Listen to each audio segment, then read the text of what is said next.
Hare Krishna. Hare Krishna.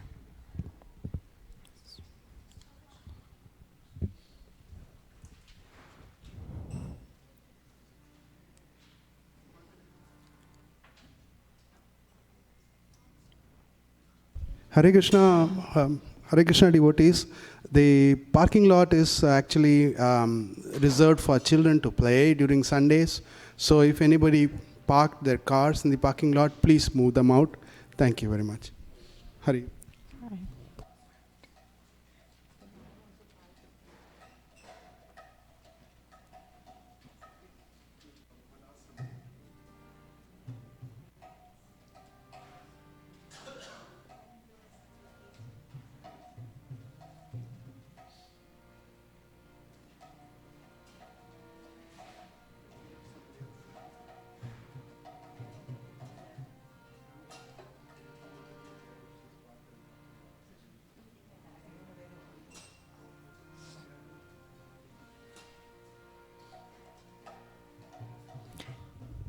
Hare Krishna.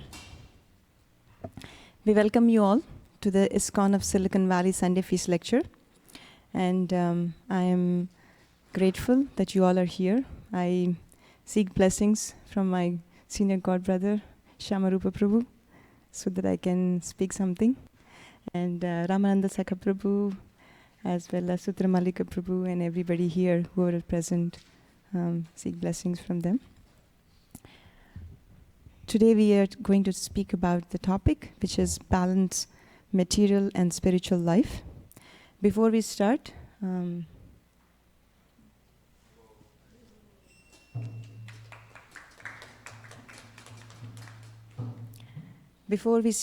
let's recite the prayers. Om Ajnanatirandhasya Jnananjana Shalakaya Chakshurun Militam Yena Tasmai Shri Gurave Namaha Vandeham Shri Guru Shri Yuta Padakamalam Shri Gurun Vaishnavamscha Shri Rupam Sagrajatam Sahagana Lalitnatanvitam Tam Sajivam Sadvaitam Savadutam Parijana Sahitam Krishna Chaitanya Devam Shri Radha Krishna Padan Sahagana Lalita Shri Vishakhanvitamscha He Krishna Karuna Sindhu Dinabandhu Jagatpate Gopesha Gopika Kanta Radha Kanta Namostute Tapta Kanchana Gaurangi Radhe Vrindavaneshwari Vrishabhanu Sute Devi Pranamami Hari Priye Vancha Kalpatarubhyascha Kripa Sindhubhya Evacha Patitanam Pavanebhyo Vaishnavebhyo Namo Namaha Jai Shri Krishna Chaitanya Prabhu Nityananda Shri Advaita Gadadhara Shri Vasadi Gaura Bhakta Vrinda Hare Krishna Krishna Krishna Hare Hare Hare Rama Rama Rama Hare Hare.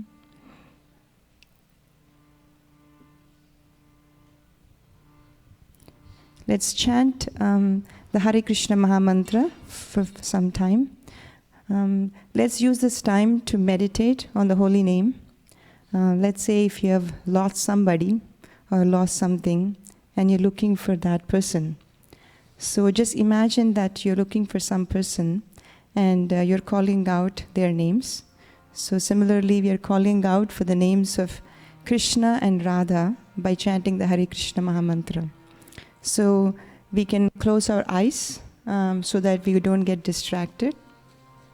We'll sing some simple melody. Focus is on listening to the holy name rather than tune or melody. So see if you can follow it.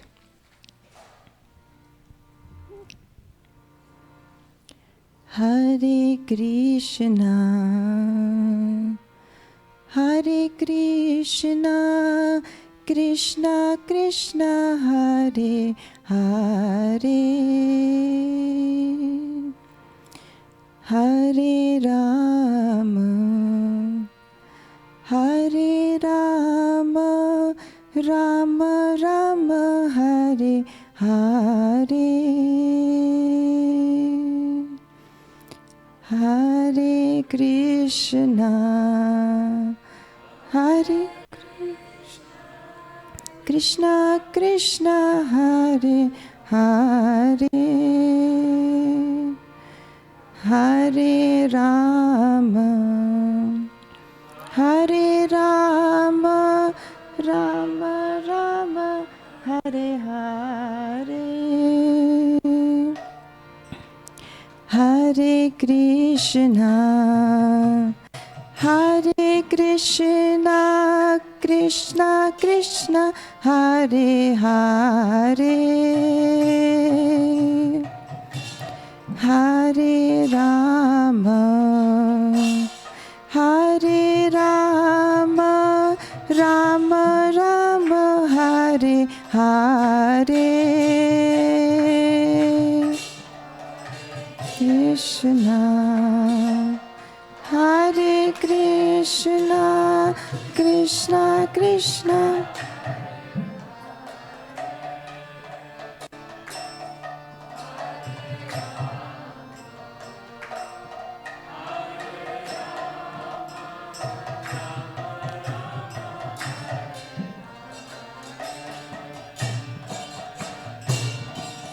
Hare Krishna, Hare Krishna, Krishna Krishna, Hare Hare, Hare Rama, Hare Rama, Rama Rama, Hare Hare,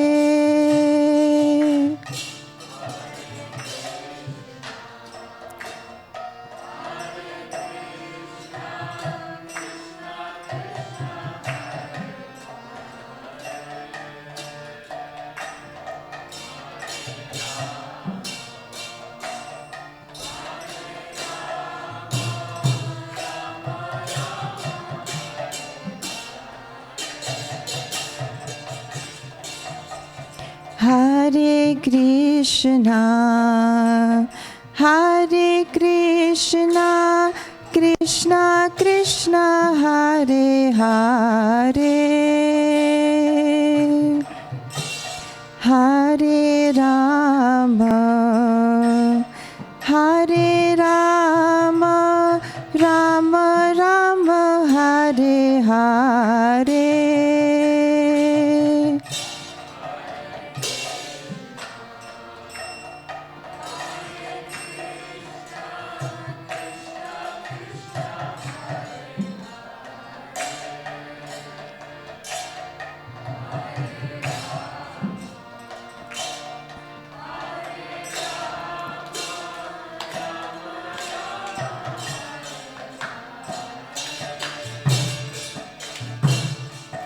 Hare Krishna, Hare Krishna, Krishna Krishna, Hare Hare,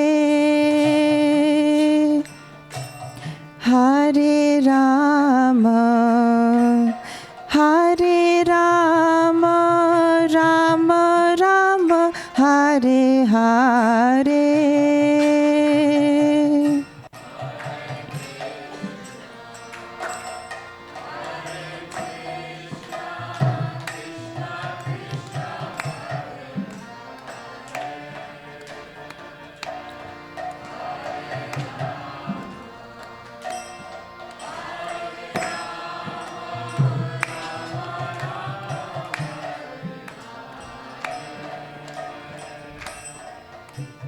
Hare Krishna, Hare Krishna, Krishna Krishna, Hare Hare,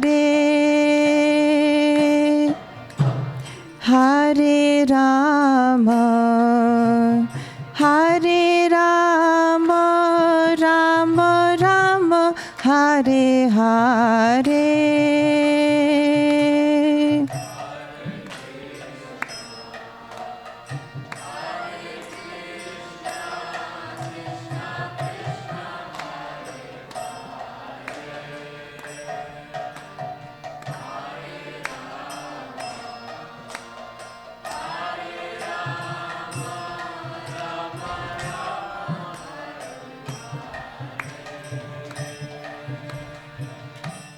Hare Krishna, Hare Krishna, Krishna Krishna, Hare Hare, Hare Rama, Hare Rama, Rama Rama, Hare Hare.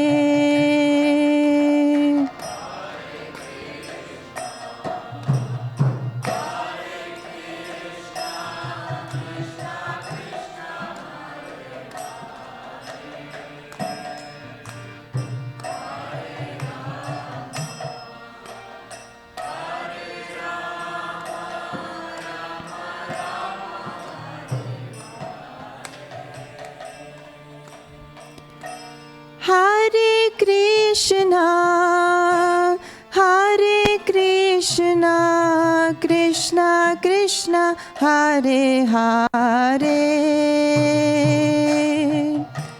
Hare Rama, Hare Rama, Rama Rama, Hare Hare.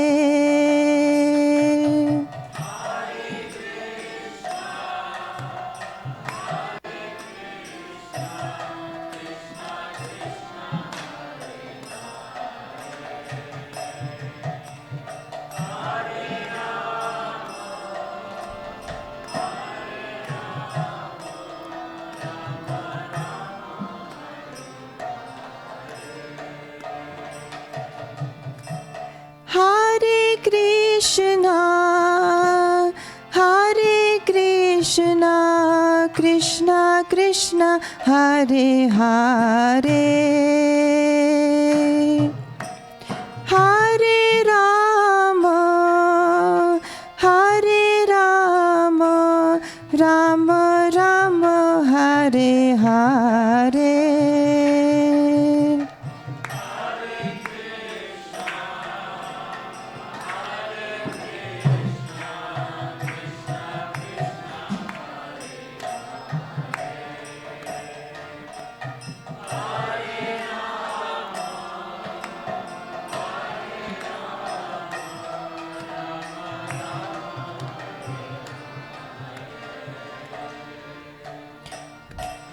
Hare Krishna, Hare Krishna, Krishna Krishna, Hare Hare,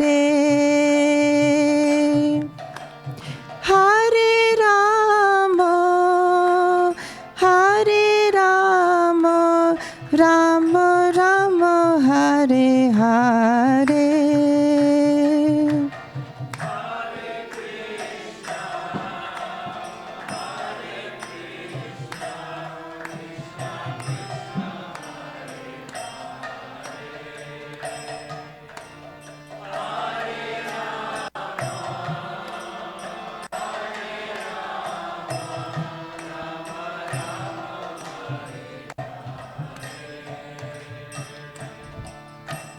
Hare Krishna, Hare Krishna, Krishna Krishna, Hare Hare, Hare Rama, Hare Rama, Rama Rama, Hare Hare.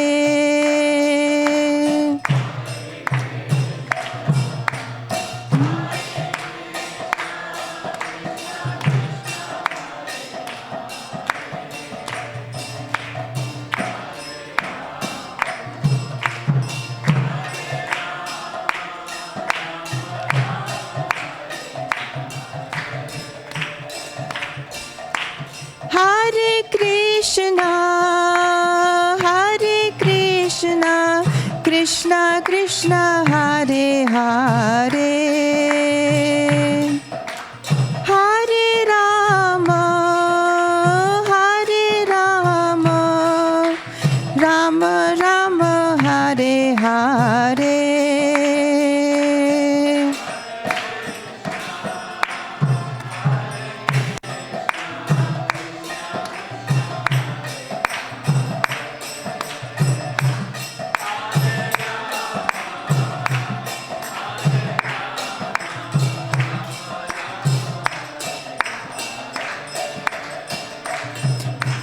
Hare Krishna, Hare Krishna, Krishna Krishna Hare Hare,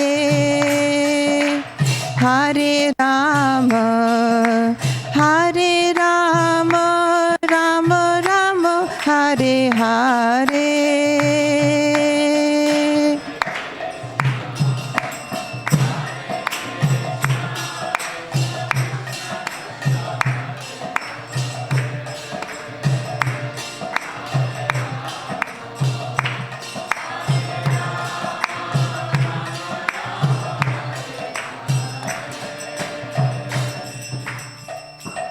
Hare Krishna, Hare Krishna, Krishna Krishna Hare Hare, Hare Rama, Hare Rama, Rama Rama Hare Hare.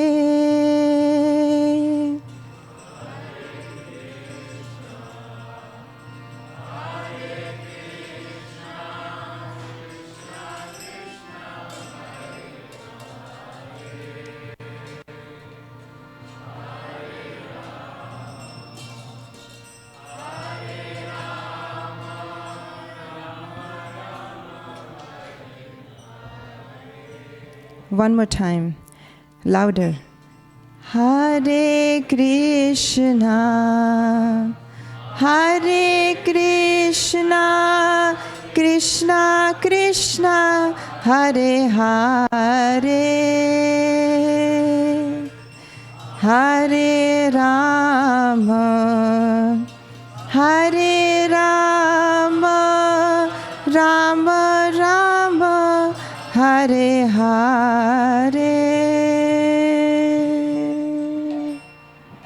Srila Prabhupada ki, Shri Radha Madan Mohan ki, Sriman Mahaprabhu ki, Shri Lakshmi Nrsimhadev Bhagavan ki. It is said that in an audience, wherever the association of devotees are, the speaker, the audience, as well as everybody else who is in that medium gets benefited. So my desire is that I get benefited by speaking this, and I hope you can take something along with you as well.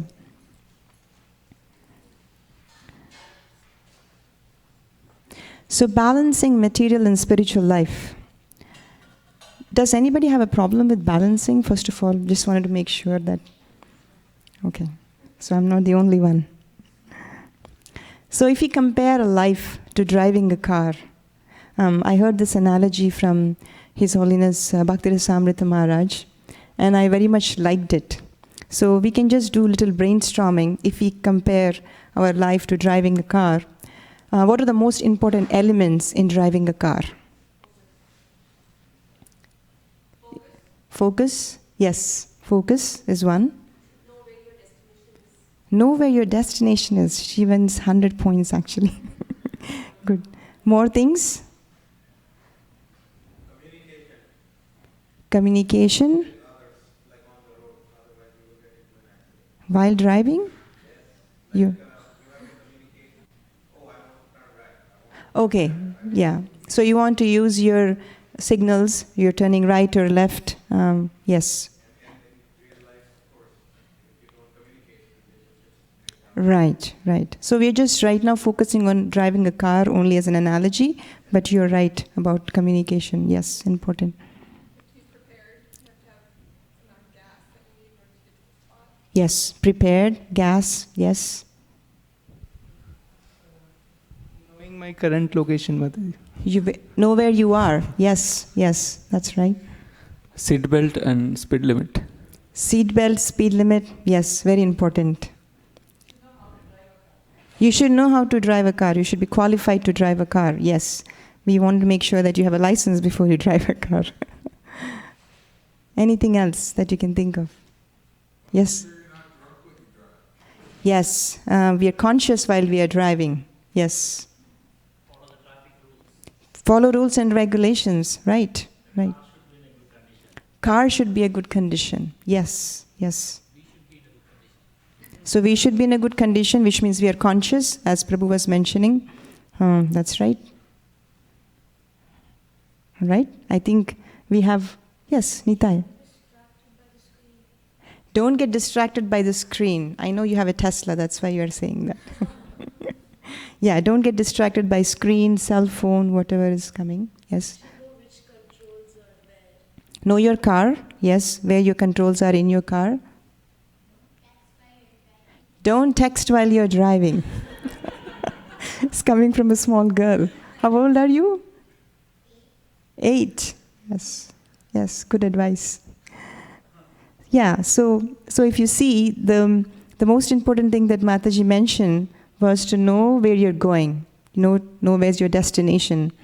You might be a perfect driver, you might follow all the rules and regulations, you may have a good driving record that have no tickets or anything like that. But when you sit in the car and you're driving very nicely, somebody asks you, where are you going? And he or she says, I don't know. So does it have any more credibility? No, right? So the most important thing is to know where your destination is. And at the same time, all the elements are also important. If you just know the destination, but you do not know how to drive a car, how far can you get? So you have to have both of them. You need to have a destination first, and then all the elements along with it for you to drive a car. So what is our destination? What is our ultimate goal? Yes. And what is our purpose of life? Why am I here? The ultimate goal is to reach Krishna. That's our ultimate goal. So with that in mind, in life, we know that is our goal. So what is our next step? What are our priorities? Can you name a few things, few priorities in your life right now? For you, knowing that your destination is to go back to Krishna, a few things that we can brainstorm to see what your priorities might be. Chanting your rounds daily? Yes. So on your spiritual side, you have to chant your rounds. What else?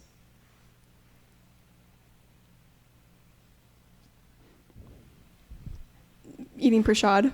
Prasadam, spiritual food. Yeah, diet and exercise both.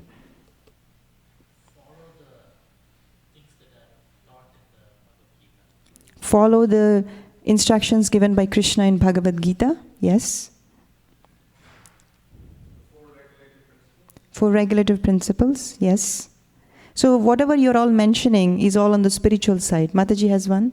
Take care of your family. Yes. So I wanted to also the one that you all mentioned are the ones which are actually taking care of the soul. So coming to the taking care of your body side, she mentioned that you have to take care of your family. Mataji, do you want to sit here? And I know that without the mic it doesn't count. So I think online audience. Exercise regularly. Exercise regularly, yes. So there is a health department, there is a family department that was mentioned. If you're working, keep your career relationships thriving. Your career. Self-maintenance. Yes, maintenance, your career, yeah. Keep family in good shape. Wow. You should be giving the class here, actually. What's your name? Arshia. Nice. Yeah. So I know that everybody knows that there are these priorities and we have a goal. So did anybody actually sit down and write down what are your priorities on your spiritual side and what are the priorities on your material side? Mataji said she's... Right, right. Make the priorities for the year, yes. Do you have it written down? Nice. So you must be knowing this. Everybody might have seen this. This is urgent and important chat, which means do first whatever is important and urgent. Do soon, which are urgent but not so important. Then delegate for the ones which are urgent but not important, if you can. And then avoid the ones which are not urgent and not important. Can somebody mention some things which are in the category 4, which is not urgent, not important? Any ideas? Social media, right. Yeah, I was going to say the same thing. WhatsApp. Yes, WhatsApp. Okay. Yes, Prabhu. Yeah, watch something that is on my mind. Yes. Anything else? News. News. Yes, news. So much going on these days. Stock price. Stock price. Yeah, drop all those things. Unless you're using for service of Krishna. Even the social media also, if you're using it for service of Krishna, we should not drop it. But you have to be balanced it out.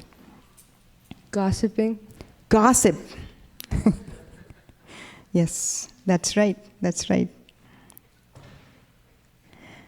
You must know this already, right?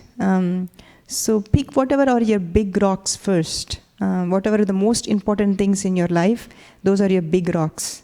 If you fill a jar with unimportant things first, then you end up with a jar where you cannot fill in all your big rocks. But if you start with the big rocks first, and then use the rest of the time as a filler, then you actually have a very balanced life, right? Let's do one exercise. I know that only Sundarila Mataji is the only one who actually has written down their priorities, both material and spiritual. So if you don't have a book or a pen, I have few index cards that I can, Gita Priya is going to pass out. Pens. And these are BBT pens, Bhaktivedanta Book Trust. So whoever uses them, you're all hired for BBT now.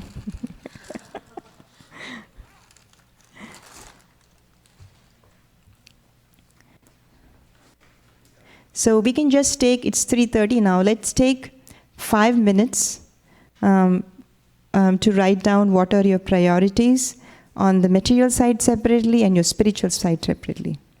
Make them in 2 columns.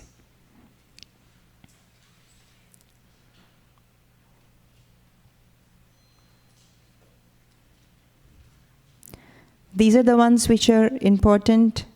Some of them are urgent and important. Some of them are not urgent, not important. So make sure you have something written down.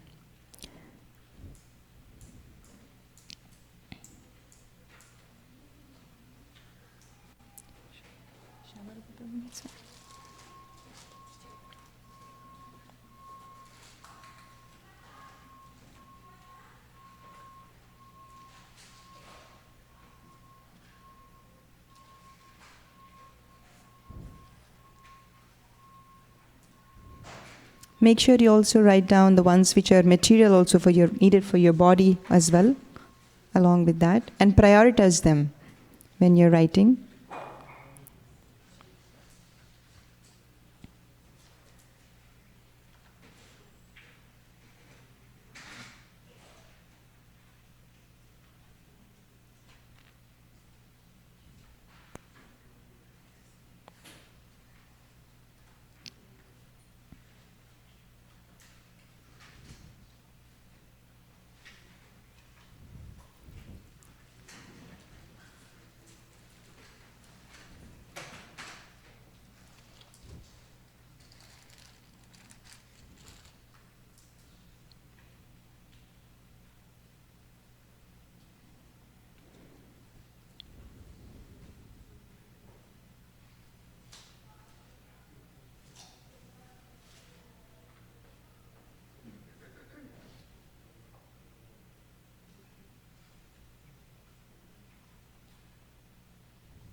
Do you need some more time? We'll take 2 more minutes to finish.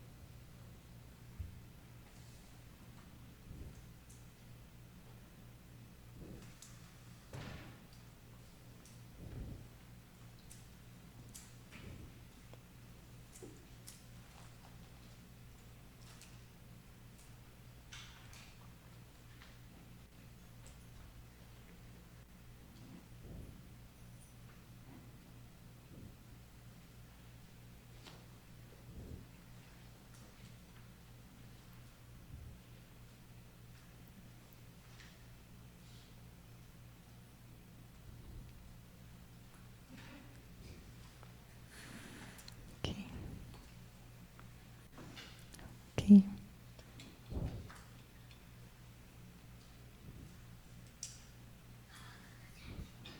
All right.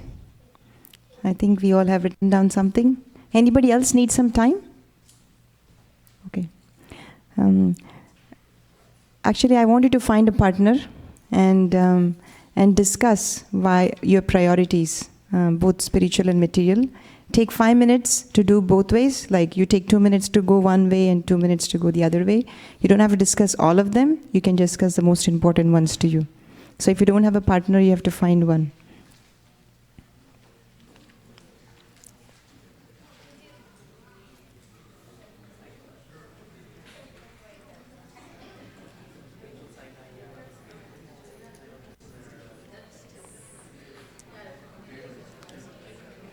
You need a partner, Prabhu? You need a partner, or you 3 of you are doing? Okay.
Hare Krishna devotees, I'm sorry to interrupt your session.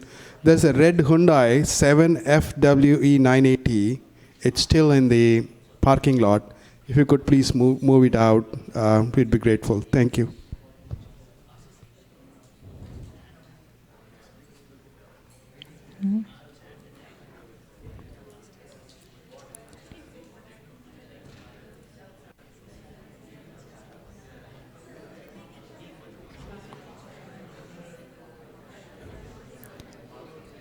For those who have just come, we wrote down the material and spiritual priorities for all of us, and then we are discussing with each other what their priorities are.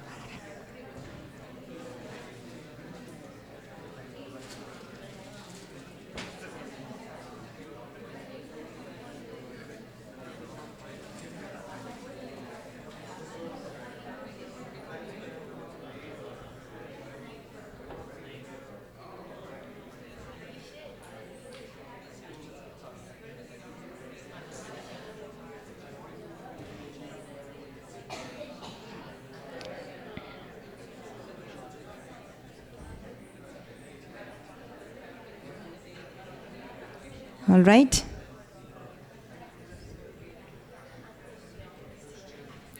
You can take 1 more minute to finish up if you're still discussing.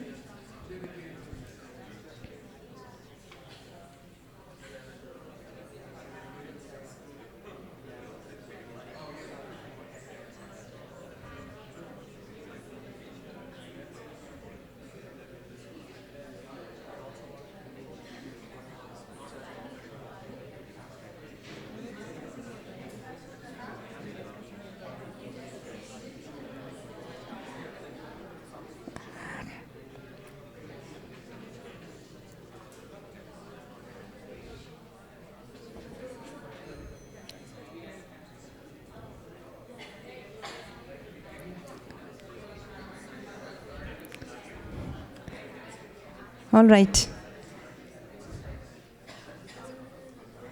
So, can we have 2 volunteers who can actually talk about what their material priorities were from this side of the room, and spiritual priorities from this side of the room?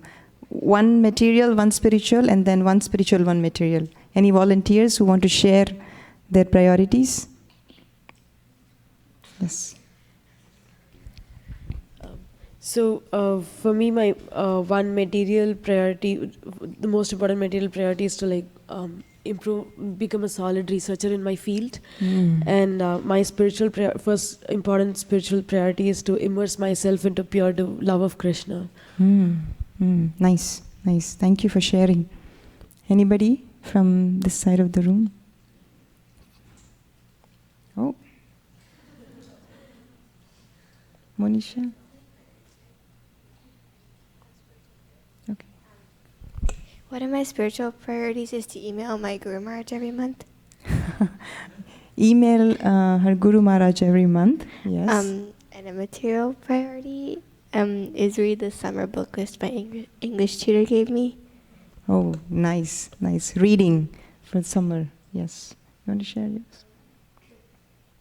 So my spiritual priorities is first to chant, and the second would be to serve in whatever way I can, and the third would be to cultivate a service attitude or a proper attitude while I'm chanting or doing kirtan. Right. So reading and serving, very nice.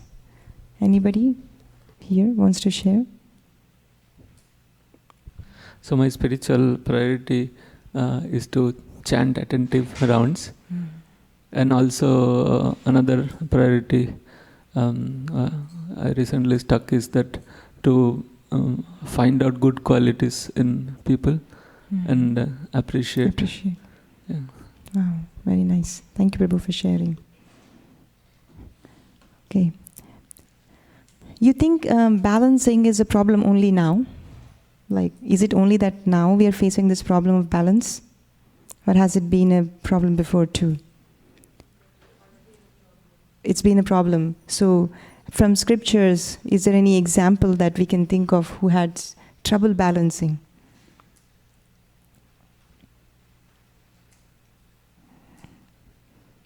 The one very famous one is Arjuna. He actually was living a very comfortable life. He was first they were in the forest, then they had to go back to Hastinapur, and they were living with the Kauravas. And Yudhishthir was heir apparent, he was going to be the next king in line, everything was going well.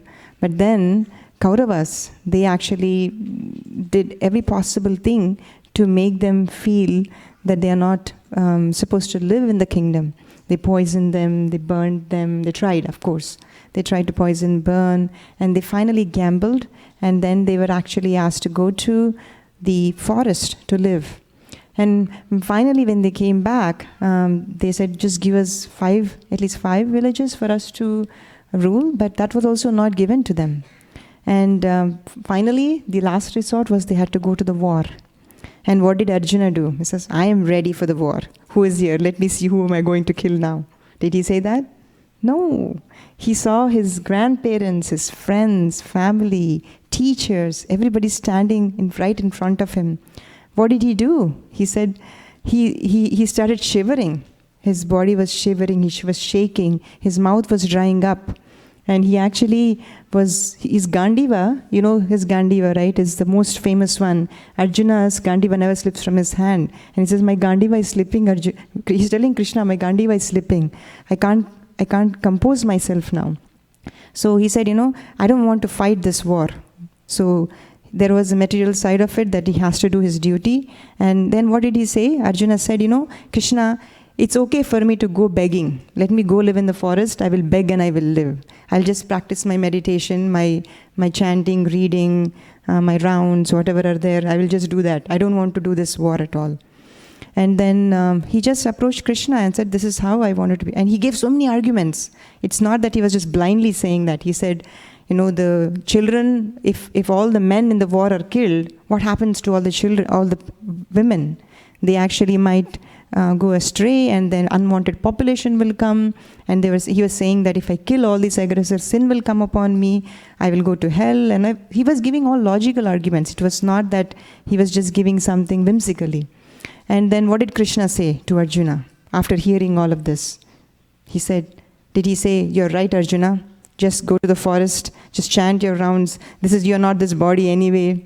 You're not this body, you're spirit soul, just go sit in the forest, chant your rounds? No. What did Krishna say? Stand up and fight. He said, just stand up and fight. So today also, we have the same situation. We have to go to work, though we don't want to. I don't know about you all, but... And we have to do our duties. Sometimes we may or may not want to, but we have to still go ahead and do our duties. We have to balance our material and spiritual lives. So Krishna told Arjuna that you have to stand up and fight. So similarly, we also have to stand up and start balancing both material and spiritual life. And when you're trying to balance, when you start balancing, what is the first thing that you should expect? You will fall down. If you go with the expectation that I am going to fall, it is known that I will fall, then what happens to your attitude? You'll be prepared. Otherwise, if you see a small child, when a small child is trying to learn to walk first time, and the child gets up and just falls down. And does the child say, this is too difficult, I can't do this anymore? No, that's not for the child. The child gets up, falls down, gets up. So the mother or father who knows that it's a phase of life where they will actually fall down, but eventually that is there for them to get up, then the mother or father encourages the child to keep going. Similarly, the first thing when we are trying to balance our material and spiritual life, we should expect failures, which means that you will fall, but we should get up. And then like what Arjuna was told by Krishna, that you should stand up and fight. So we should go on, whether it is failure or a success. One of the things that really helps is having a daily activity schedule. I remember that when I started my devotional service, I used to have a schedule. I used to have schedule 6:55 p.m. to 7:05 p.m. And then I used to have 15-minute schedule, 10-minute schedule, 1 hour schedule, half an hour schedule. I used to have a schedule. But it really helped me because when I know that I have a schedule and when I'm going off balance, then I know that I have to come back to something. So this, in any way, you don't have to have this kind of a 15-minute, half an hour, any schedule, but you can have any kind of schedule that works for you. So I would highly recommend that you write down your daily schedule. And if you have a slot in the morning to chant, so I'm going to chant from 5 a.m. to 7 a.m. This is your slot to chant. And within those 2 hours, you actually plan to finish your rounds. And when it comes to 7 a.m., and if you don't finish your rounds, you know that you're going off balance. So you can actually get back the next day. Because remember what we were saying, even if you don't fall down the first day, try the second day, the third day, fourth day. And you also have a schedule for everything that is important for you. So not just chanting, but anything, write down a schedule every day. And it also helps if you write down together. If you have a spouse, write down together with your family members. So everybody knows your schedule and you're agreed upon to that schedule. So this daily schedule helps a lot. And social media, it depends on how you're using the social media. If you're using it for your service, then it's well and good. You should use it for your service. But if it is distracting you, then you should avoid it. I remember that before the social media came, like YouTube and then iPods, iPhones, and all those things, I remember there used to be these cassettes. I don't know. I mean, you may not know cassettes so much, but I do know. I don't know if anybody can relate to me. Shamarupa Prabhu relates to me. So we used to have these cassettes. I had a cassette player where I had lectures of Gaura Leela by my Guru Maharaj. And that was really, really nicely done. And it was a series of like maybe 40 or 50 cassettes that I had. And I used to use that to play every day and to listen at a certain particular time of the day. But now we are so lucky that at a click of a button, you can get anything that you want to hear spiritually. There's YouTube, Facebook, lectures, and then there is a Kathamrita app. There are so many apps, not just one, but there's so many apps. You just click a button, and then you can hear spiritual sound vibration, either kirtan, lectures, or anything like that. So you can use your social media in a wise way to put this in your daily schedule of hearing. So this is actually a very important tool in that way. And if you can avoid some things, especially if you have a schedule, I don't know, have you ever tracked how much time are you spending on different social media apps? Many apps, WhatsApp, email, and then Facebook and everything like that. If you, actually I logged it one day, how much time I spend on each of them. If you see cumulatively, you can actually accomplish a lot of things in that time. It sometimes adds up to hours. If you're not careful about it, it can go up till hours. So if you're browsing a lot, this is one place where you can actually gain some time in your daily life. Like you have a schedule where you have for social media app 15 minutes, 1 hour, whatever is your schedule, I don't know, but you can just keep it in your schedule so that you don't overuse it.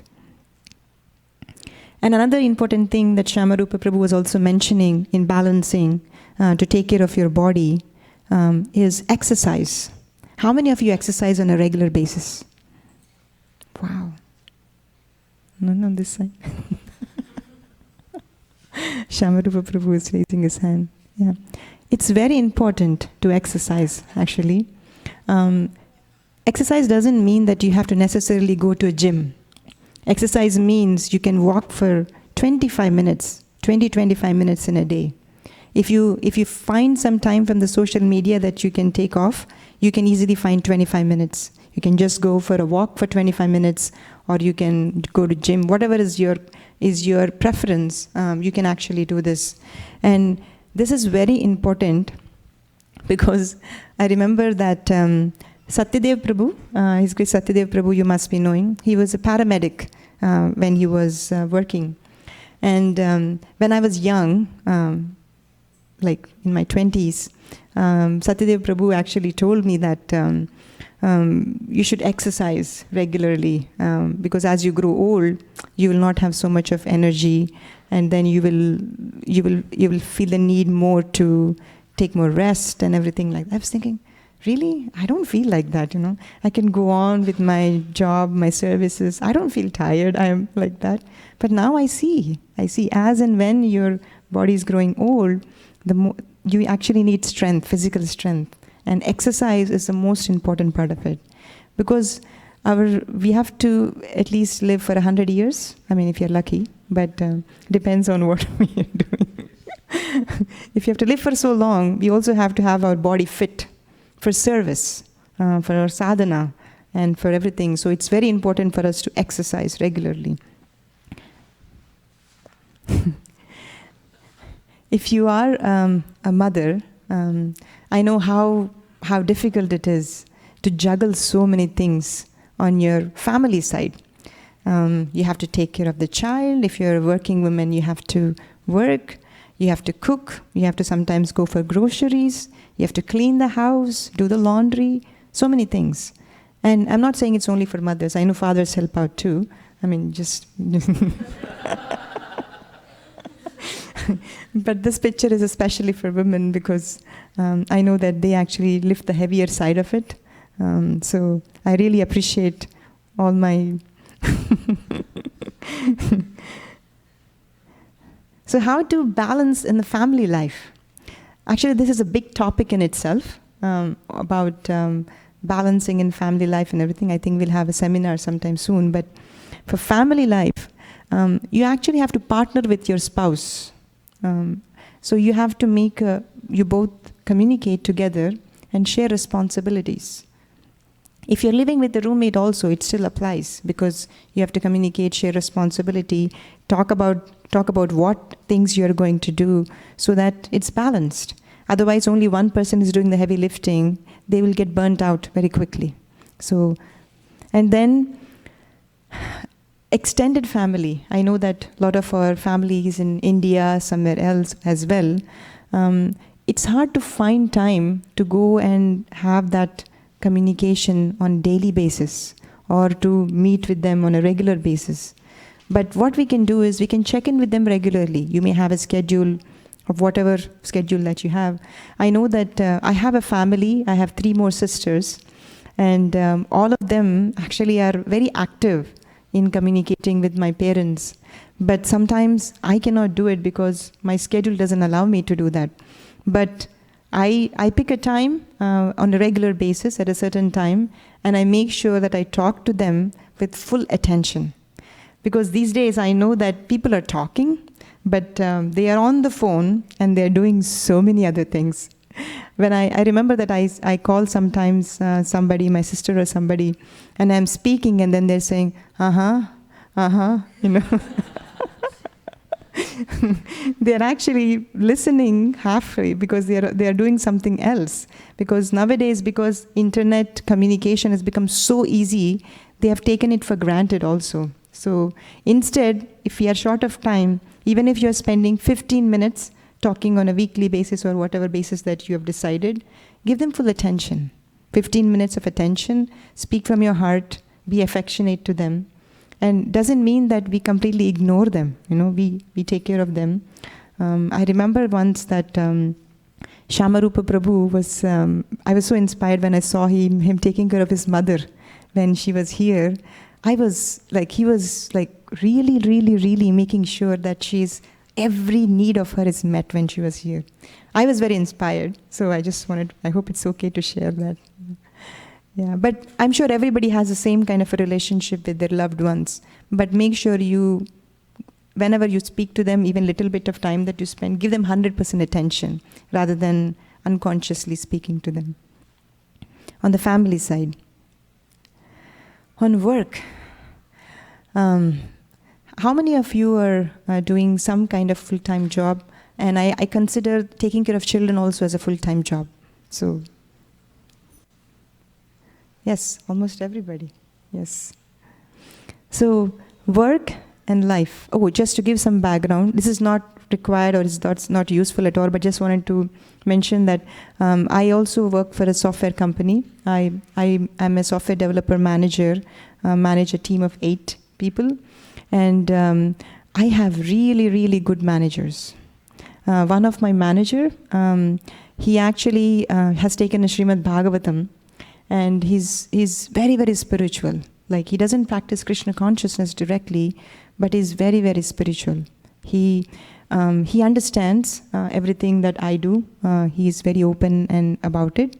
And another of my manager, he follows Islamic tradition, and I have learned so much from him. He actually follows his prayers on a very strict schedule. Doesn't matter what important meeting he always goes to do his prayers. And he's very strict with his principles because they have their tradition of eating only certain kind of offered whatever food that they eat. It doesn't matter what it is, he will never compromise on those principles. And also, not only that, they do not consume alcohol. So, because he doesn't consume alcohol because he sticks to his principle.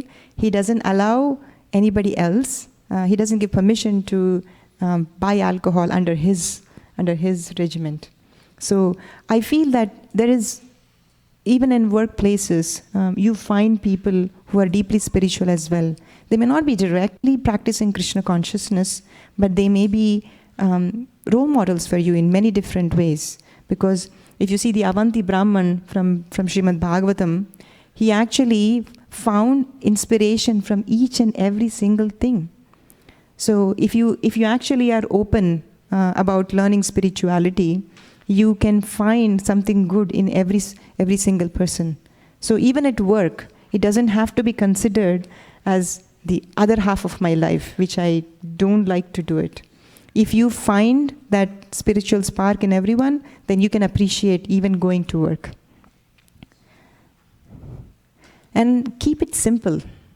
From my personal experience, when I go to work, I don't have much time to spend at work. I'm very focused because I only have certain number of hours that I can stay. After that, I have to go back home. I have other duties to perform. So I keep it very simple. I don't preach directly to anybody at work. But I only have one book of Srimad Bhagavatam on my cube, which actually I take it because I want to read during my break or something like that. But if someone comes to my cube and asks me, what is this? I give them an explanation of what Bhagavatam is. But I do not directly preach to anybody.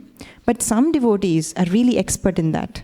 They know how to preach at workplaces. They know how to make devotees. So depending on what your interest is and how comfortable you are, you can share about your Krishna consciousness to everybody. So most important thing is for you to leave a good impression. Whatever spirituality that you're doing, if you're comfortable to share, you're welcome to share. It's better. I know the most dynamic person who shares about Krishna consciousness at work, Shraddha Mataji. She does corporate Sankirtan. She does it in a huge way. And she actually shares about her spirituality to everybody in her office.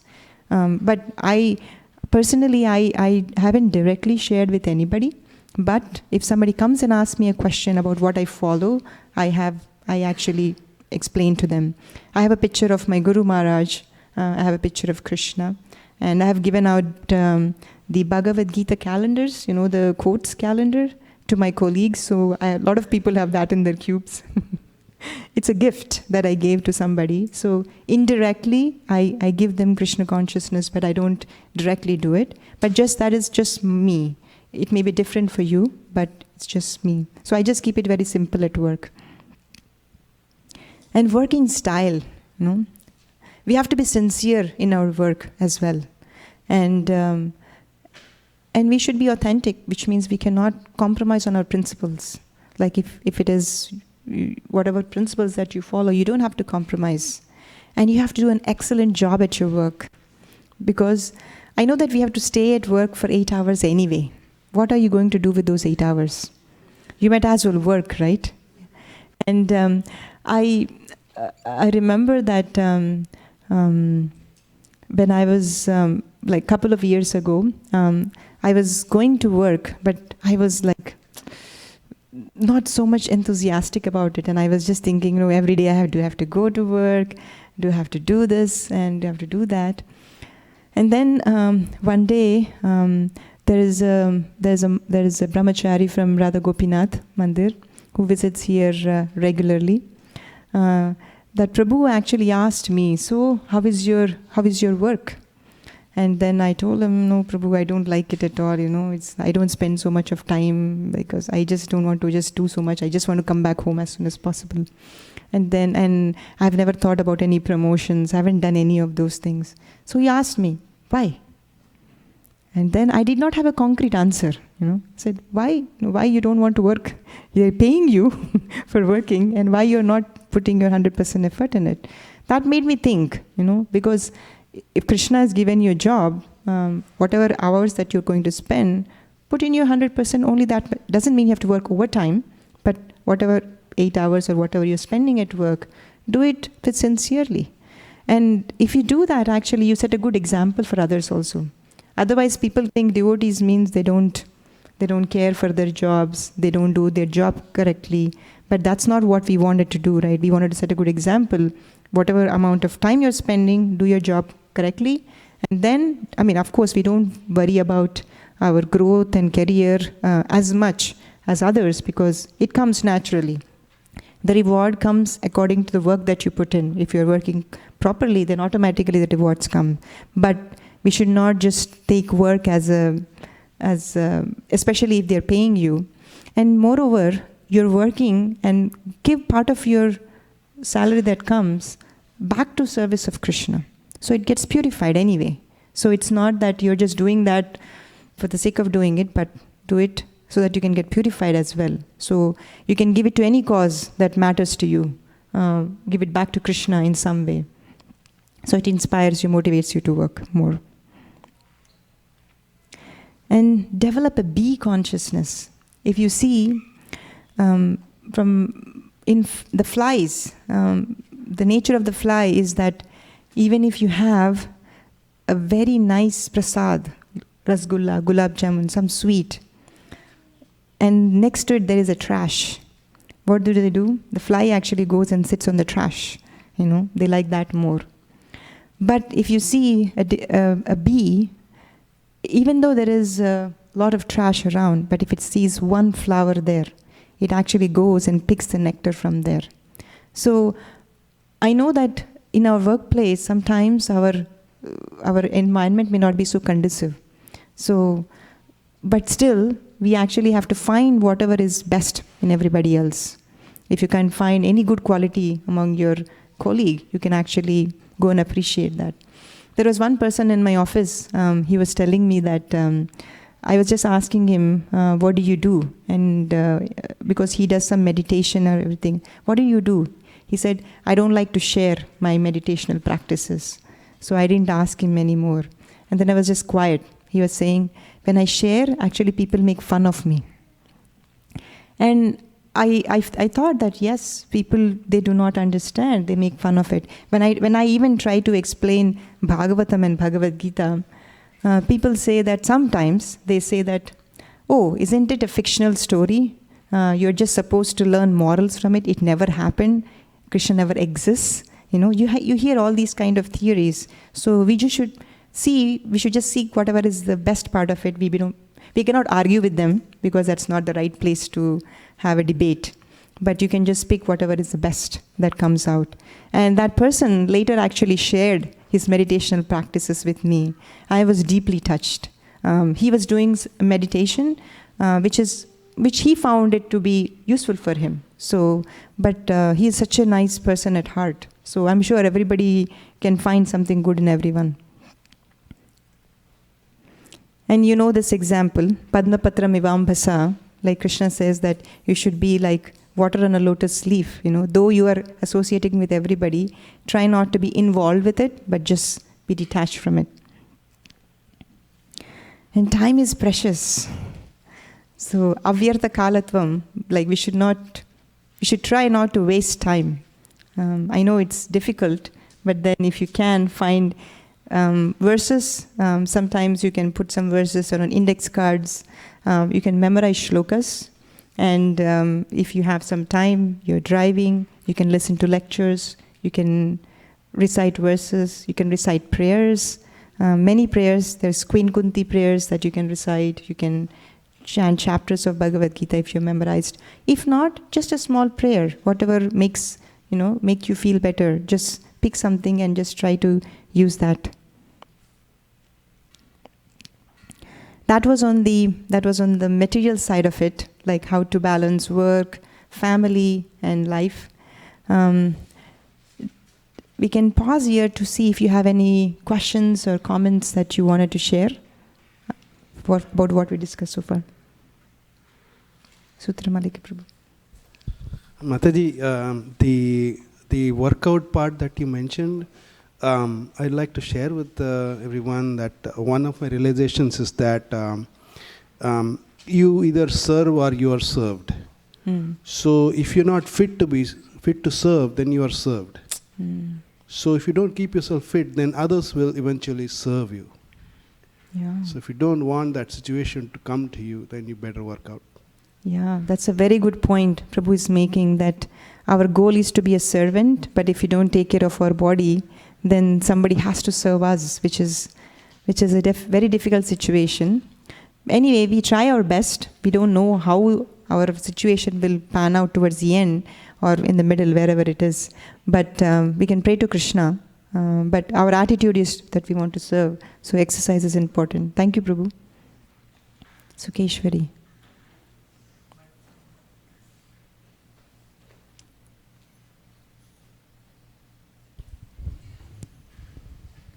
Thank you so much, Malini. Such beautiful points.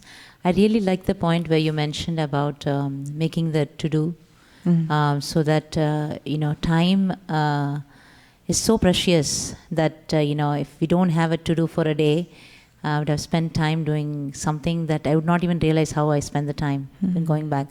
And also, I had recently put in how much time I spent on WhatsApp.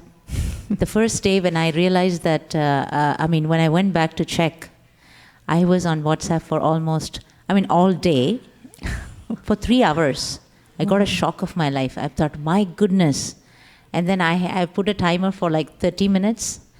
And so then I decided I'd do it in the morning, afternoon, evening, and night, But it's a very difficult thing, because you have your service also on WhatsApp, and all the other trash is also on WhatsApp. So, it's something that I think is very, very needed. And I felt that was a very wonderful point. Thank you. Hare Krishna. Actually, sometimes also WhatsApp, Facebook, and other media can also be used as a kind of a validation for yourself. Like when you post something on it, you're checking how many people have viewed this. Sometimes it's not really a service. It's just because mind actually goes in that way. So we have to be very careful about how we are spending time. Yeah, thank you, Sukeshwari. Shamarupa Prabhu.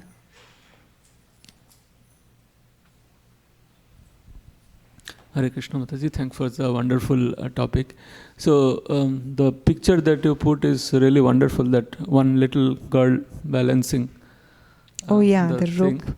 So what I found is that that thing is dynamic. Like what is a perfect balance at one point of time, by Krishna's mercy and by our karma, that changes very soon or late. And also sometimes so many to-do list can be overwhelming. So how do we pick up, how do you basically, as we are going through life and our responsibilities are changing and the situation around us and our own state materially and spiritually is changing, how do we effectively basically try to find the balance point, because there are so many factors involved, and so many people are doing so many things which if I try to do it may not be applicable for me, because for me the balance point is different. Yes. So how do we, as we go through life, through the different dynamics, what are some of the tips that you would like to give to pick up the... So Prabhu, we will talk a little more about that coming up in the slides. But thing that you mentioned about to-do list can get really long. Even the to-do list has to be simple. I know that when I want to do something, my to-do list has 30 items and I know that I can only fit 10. I always have 20 extra. But if you might be in a role where you're overachiever, so you always want to have 30 things, even though you can do only 10, you can actually mark the 10 as your priority. You can keep the rest of them hanging there, but you actually know that I am mentally preparing that, I'm not going to go past 10, but I want to keep those 10 constant, which I don't want to change. And if you have extra time, yes, you can check off the 11, 12, till wherever you can go. But mentally, I have prepared that I can only do 10. But just to pacify my mind, I wrote the rest of them also, just to keep it pacified. Otherwise, it keeps bothering me, Oh, I only wrote 10. I think I can do 15. I can do 20, something like that. But we have to keep the to-do list very simple. Like, we can't have so many things at the same time. And regarding the other question, we will talk about it in the coming slides, Prabhu. Another thing I just wanted to ask is, it's important to understand when you are off balance. So that's one thing. So how should we understand that we are going off the balance? Because that has a really negative side as well. It can burn us out if it had to overdo. Right. It can destroy other things around us. Right. So because some people we also many times we overdo both materially and spiritually, then we repulse and retract. Right. So what are some of the criteria that would tell us, okay, red signal, you're going off balance. Yeah. That's a very important point, that first to recognize how you're off balance. Actually, sometimes, let's take an example of Janmashtami festival. When it comes, there is, as we said, there is a material side of it, like there is your health, your wealth, your office, everything on one side, and on the spiritual side, on Janmashtami, we work 24 hours almost. We are working, doing service and everything like that. So next day, after Prabhupada's appearance day, we should actually check ourselves. So there is, every day you have to do some time you should save for reflection. I know that we are running. Sometimes we never take time to reflect. So every day what I do is I sit down, like at least even if it is 5 minutes or 10 minutes, to reflect what happened throughout the day. Without reflection, it's just like collecting materials without implementing anything. So reflection is very important. And then the next day after Janmashtami, we should we know that we are off balance. Our health is gone down because we have fasted, we have no energy and everything like that. So we should go back and invest some time, take some rest, enough rest, and for 1 or 2 days to catch up with whatever we have done. It's always, I see that every day I'm off balance in some or the other way. Because if you see, we are chanting our rounds every morning, certain time. Everything is going very well. And then there is one late night program that happens. Some very sannyasi comes or somebody comes, We wanted to get their association, which is not bad. We should get association. We go attend the program, we come back late, and next morning you see, you wake up at the same time, your japa is very sloppy, whether you like it or not. And you recognize that, yes, I know I've been off balance. So even better is, even before going to the program, if you know that, okay, I'm going to this program, but I am going to go off balance, and I have a plan to correct it. So if you have that in your mind, then you go to the program, you're prepared. Yes, tomorrow morning, my japa will not be good, so I will take some extra rest in the morning, and I will catch up in the afternoon with my rounds. Srila Prabhupada, if you see, when he was a grihastha, even though he got an instruction from his spiritual master, he used to divide his rounds in a certain way. He balanced it out. He did 4 before breakfast, lunch, like that. He balanced out throughout the day. And if you see Bhaktivinoda Thakur, he was a high court judge, magistrate. And what did he do? He had a very nice schedule. And he also divided his spirituality, his chanting, in different phases throughout the day. So while you're working, sometimes it may not be possible to get everything at the same time. So the days when you know that you're going to go off balance, plan ahead of time. That tomorrow I will set up this time for taking extra rest, and this time I will actually do better rounds. You can still wake up in the morning, but actually your rounds may not be that good. So to find that balance is important, and you know that I'm going to go off balance like that. So spiritual preparation will actually help. Prabhu. Hare Krishna. Thank you very much for the nice class. I find most of the time that creating a schedule is not a problem. Like finding priority is not a problem. Sticking to it is. Like I don't feel like doing it. That is the biggest problem most of the time. So if you have any points regarding. Yeah, I mean, to find that inspiration, and to do it. First is that inspiration you should associate with people who are actually doing it. That gives you inspiration. And one mechanical thing that you can do is that you can stick it on a wall where you can see it every day. If you have written down, that's why actually the whole exercise of writing it down is because if it's in your mind, it's not tangible. I mean, like after 1 hour, you will even forget what your priorities are. But if you write it down, you know it's there. And then you go and stick it on a wall, or some devotees actually also put it in their bathroom mirror. So every morning when you're brushing, you see them, what your priorities are. Or you can put it anywhere you like, wherever, whichever it is. You just stick it and put it in a way where you can see every day regularly. That is mechanical part of it, to remind you again and again. But associate with those who actually are doing a schedule, who are reading regularly, who are chanting, who are doing extra service and everything like that. So that will actually give you inspiration, and then you can continue. Prabhu, there too. So, I think one of the astute points you made is about the keeping it simple.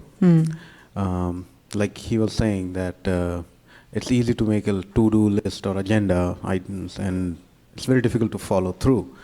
And I have found that I have to basically decide what's important and what's not important. And even if I have a list, I actually find that I have to be assertive about saying no at some certain times. An example would be, I started coming here about a year ago, and people met me and then they added me in WhatsApp groups. So before I knew, I had like about 10 or 15 groups that I was in. So before, and every 5 minutes there was a ching, ching, ching, and ching, and like there is no end to like how many messages you can keep up with.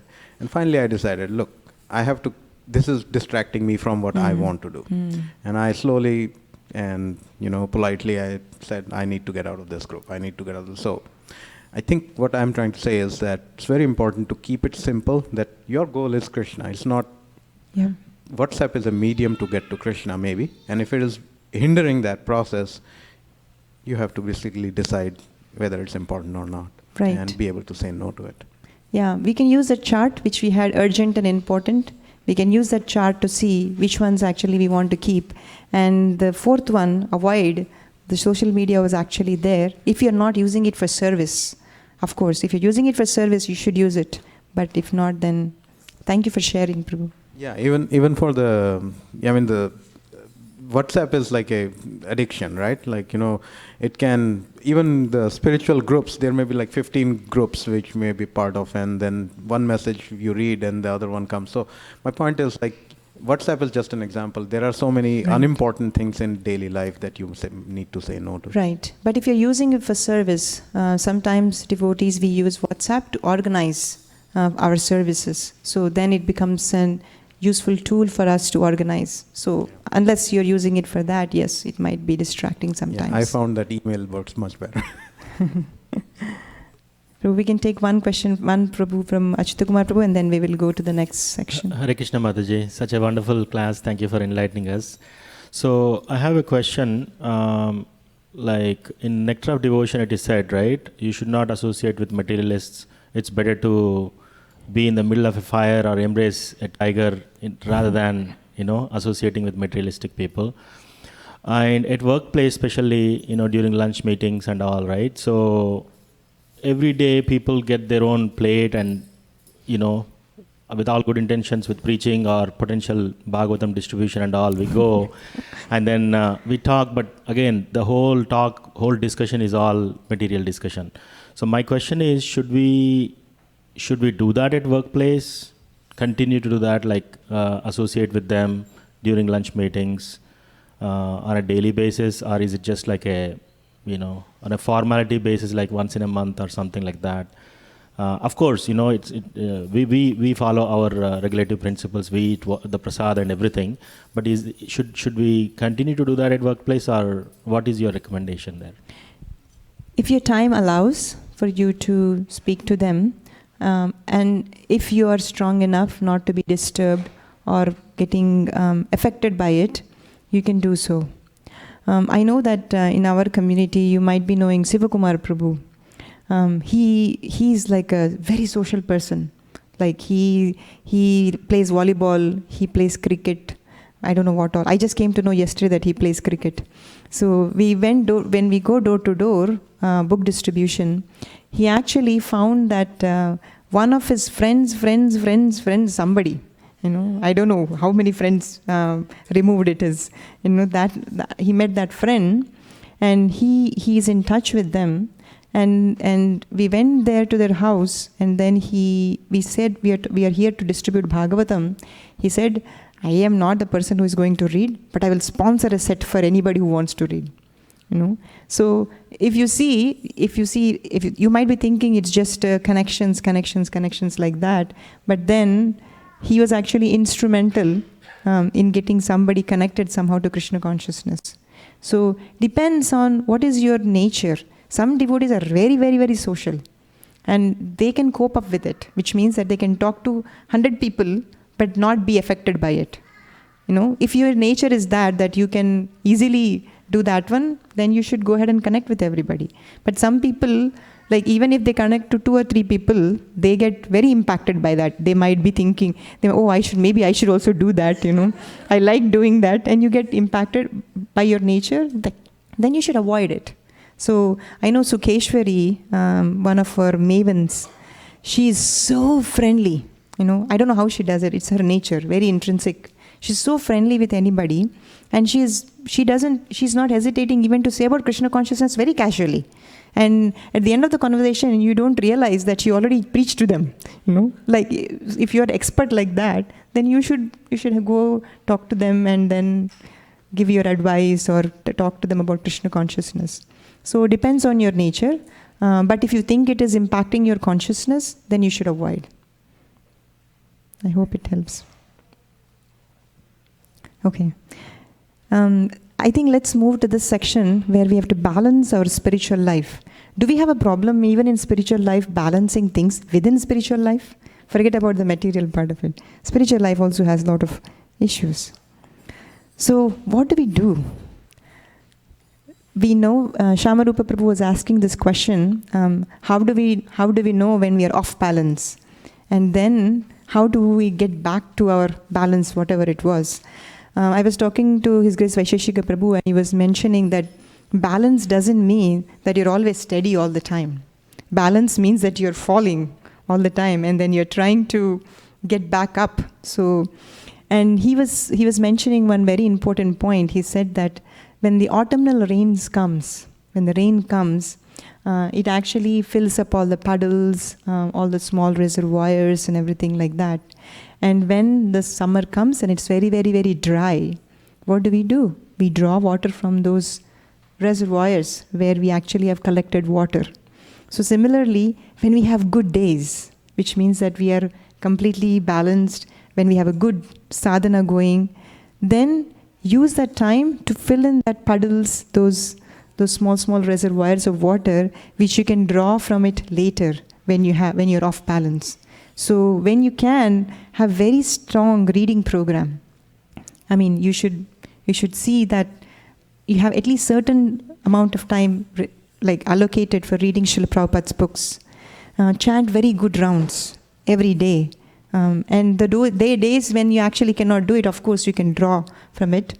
And then have good mentors in your life who you can discuss this with. Your spouse can be your mentor. You don't need to go outside and look. Sometimes your spouse can be your mentor, or your friends can be your mentors, or your seniors can be your mentors. Find a good mentor who actually can get you advice when you're doing well and even when you're not doing well. So use this actually as a tool for you to invest when you have good times, so you can draw withdraw later. And also, I was telling, reflect. We should use at least, every day you should use 5 minutes to reflect on what happened throughout the day. I know that sometimes ISV is becoming such a busy community now.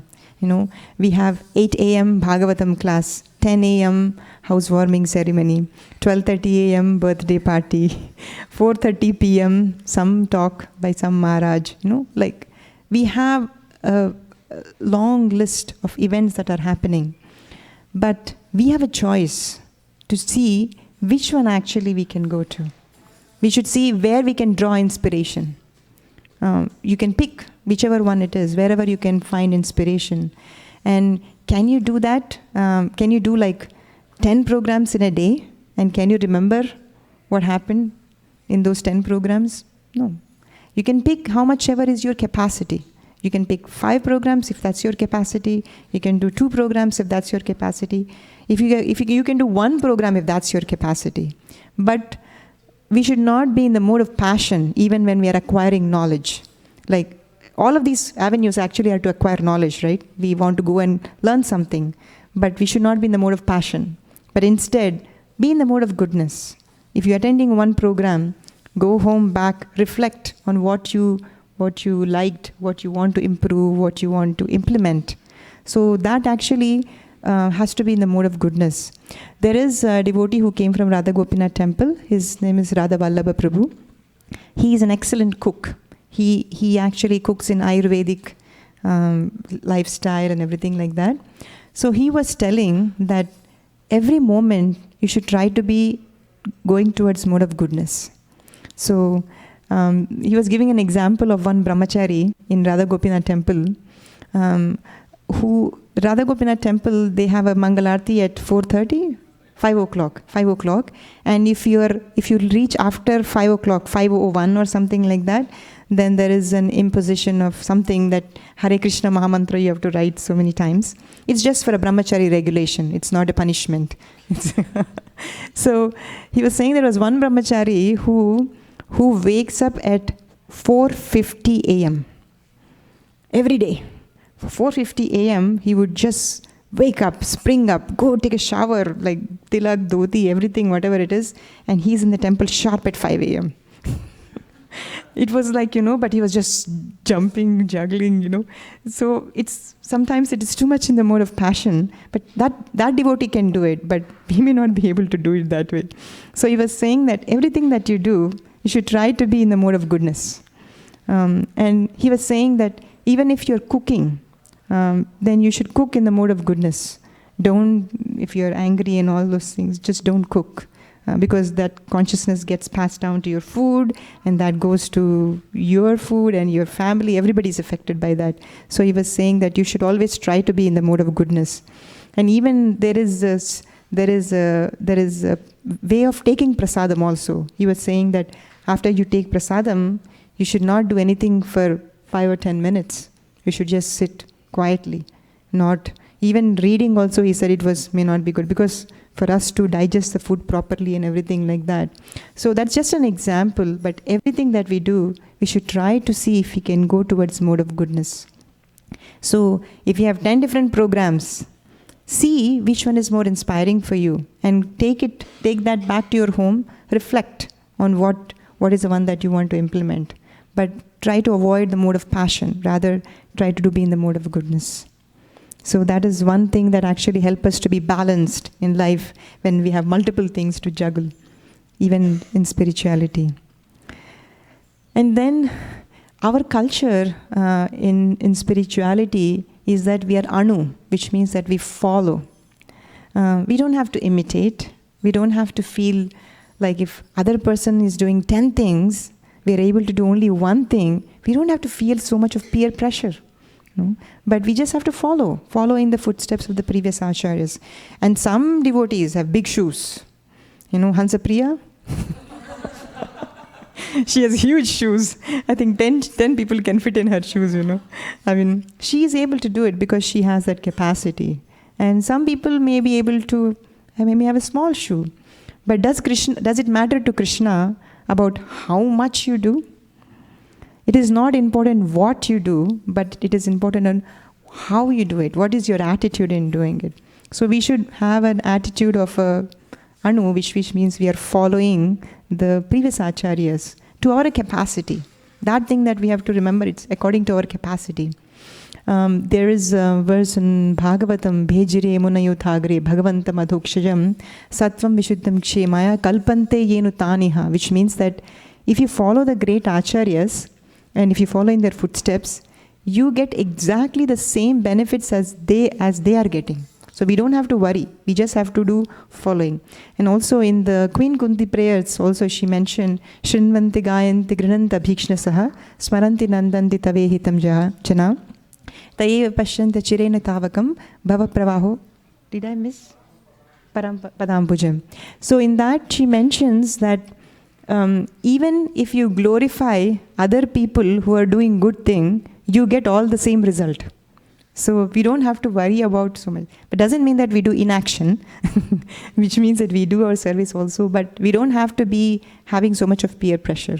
We just follow the instructions of the previous acharyas and follow them. There was one class given by Govinda Priya Mataji in one of the Vaishnavi Sanghas. She mentioned that in Krishna consciousness, in spiritual life, every soul has a unique service for Krishna. And that service is irreplaceable, which means your service is reserved for you. So we don't have to worry about if our service it will be taken over, taken away or something like that. So everybody has a unique relationship with Krishna. So we don't need to worry about if it will be taken away from you. So having known that we have already a job reserved for us, we don't have to worry. We just have to serve to our best of our capacity. So we don't have to worry so much about the peer pressure. If we do that, and if we know that we have certain capabilities, then we don't need to worry. Then we can balance it out very well. And take up some service. The service is your anchor. If you see in our temple, Ramananda Sakha Prabhu, he's anchored to his service. He takes care of the deities and the temple. Doesn't matter what it is, he doesn't go away from it. Even if there is picnic, he doesn't show up. Because his service is very important to him. Harinam, he doesn't show up. Because he takes it very, very seriously. Taking care of deities is his primary service, and he takes it to his heart. Similarly, if you have one service that you like to do, it can be anything. If you already does anybody not have a service that they do on a regular basis? Good. I know that everybody has a service. So whatever is your service, take that very seriously. Put it as your anchor point and do that to the best of your ability. Then you're not worried so much, because whenever you're going off balance, you know that your service is there. You have to take that as a high priority, and everything else will be balanced around that. I know that many times when we go door to door, book distribution on Saturdays, so many programs happen on Saturdays. I know there is a Vaishnavi Sangha that happens on Saturday. Sometimes some Maharajas are giving programs on Saturday. And I'm torn between those two. What should I do now, do I have to go to the program, or do I want to do my service? But then when I actually meditate, and when I decided that I will try to do my service to the best of my capability, and if we are done early, we can go to the program. But I don't get distracted. I don't get disturbed about it, because I know that I have chosen to do this service, and this is my responsibility. So I will finish my service, and then I will go to the other things, if Krishna permits. Actually, I feel so happy, joyful by doing this one. Not that it is some disturbance or a distraction. In that way, I felt that if you have an anchor, then actually it helps you to be balanced. So pick something that you do on a regular basis if you don't all have already, and write it down so that you don't forget. Is this balance an issue even for exalted devotees? Yes? Yes? Actually, Prabhu, is it okay if you put up this verse, Bhagavatam 10:9-5? Actually, Prabhu, I think I have it. 1 second. Okay, I have it here. Anybody volunteers to read this translation? Want to read? Okay. Prabhu. Or you can read the translation, she can read the purport. Prabhu.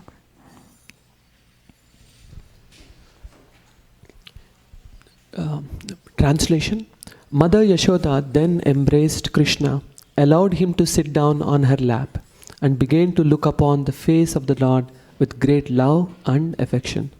Because of her intense affection, milk was flowing from her breast. But when she saw that the milk pan on the oven was boiling over, she immediately left her son to take care of the overflowing milk. Although the child was not yet fully satisfied with drinking the milk of his mother's breast. Purport. Everything in the household affairs of Mother Yashoda was meant for Krishna. Although Krishna was drinking the breast milk of Mother Yashoda, when she saw that the milk pan in the kitchen was overflowing, she had to take care of it immediately, and thus she left her son, who then became very angry, not having been fully satisfied with drinking the milk of her breast. Sometimes one must take care of more than one item of important business for the very same purpose. Therefore, Mother Yashoda was not unjust when she left her son to take care of the overflowing milk.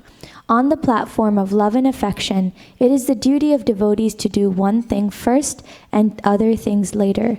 The proper intuition by which to do this is given by Krishna. Tesham satatayuktanam bhajatam pritipurvakam dadami buddhiyogam tam yena mamupayanti te. In Krishna consciousness, everything is dynamic. Krishna guides the devotee in what to do first and what to do next on the platform of the Absolute Truth. Thank you. Thank you, Satya Prabhu, for reading the translation. So if you see the story of the pastime of this Damodar, Mother Yashoda, she actually personally grew some very, very nice fragrant grass, which is called as, and that she fed it to the cows, one of her best cows. And then the milk that those cows actually gave is called as Padma Gandha milk, which means actually it smelled like lotus. It was fragrance of Padma, that like a lotus flower. She took so much of care to make sure that the best milk was actually coming to Krishna, so that she can churn the butter and then make yogurt and butter out of it.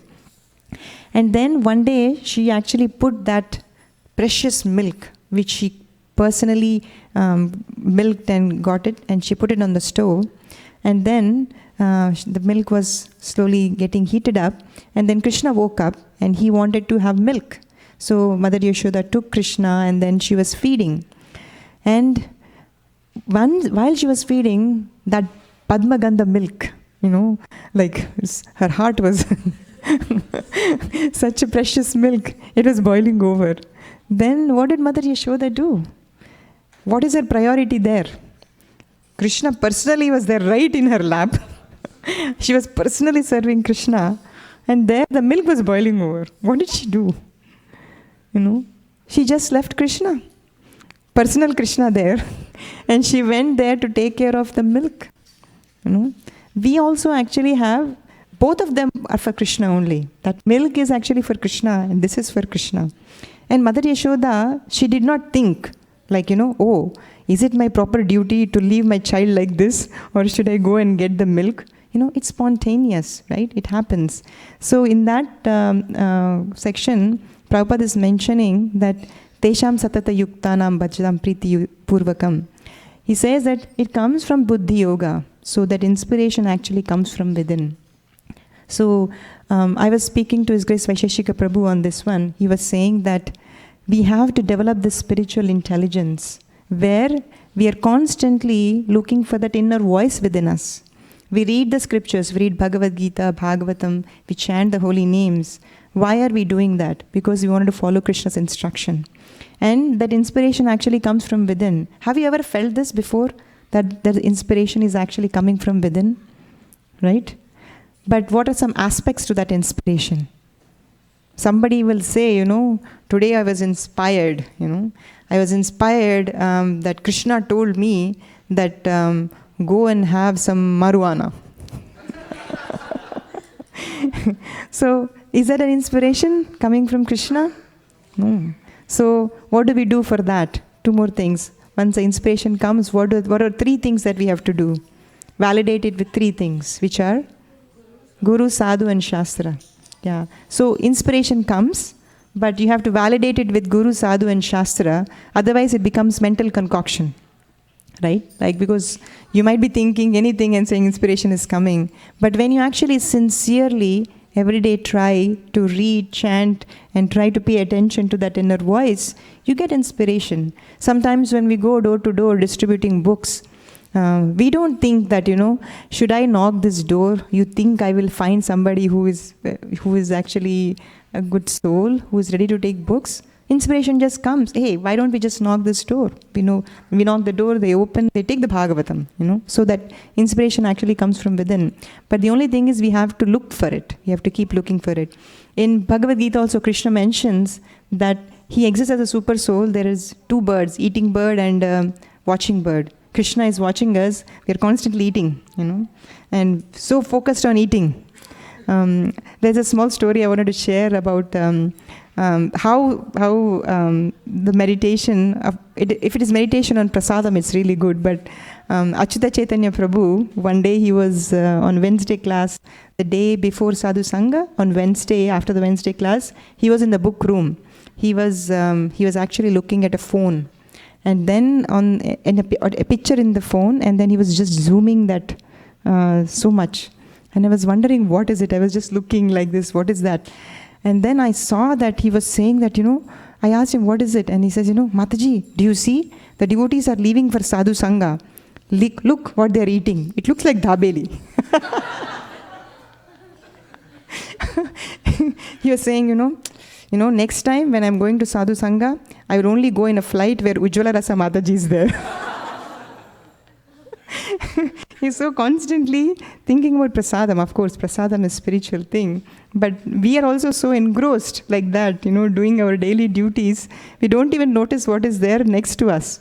Krishna is patiently waiting like this, when will you look at me and I can talk to you and I can give you instructions. But we just think, I am all right. I don't need you, I am busy eating foods. Sometimes they're bitter, we suffer. Sometimes they're sweet, we enjoy. And sometimes they're sour, which are like, you don't want to eat them, But still, knowing all of that, we don't turn towards him to get instruction. But what Prabhupada is saying here is that Buddhi Yoga, by intelligence, we should actually try to turn towards Krishna. And once you turn towards Krishna, then we can understand if there are multiple priorities, then we get some intelligence. But if you're not, we should always triangulate with Guru, Sadhu and Shastra. Validate with your seniors or friends or your spouses so that you're not concocting anything.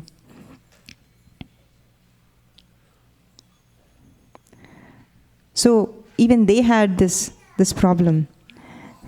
And we have to remember that this is a marathon, not a sprint. Balance, because sometimes we are only narrow-minded, we only see this 1 day or 1 year or 1 month.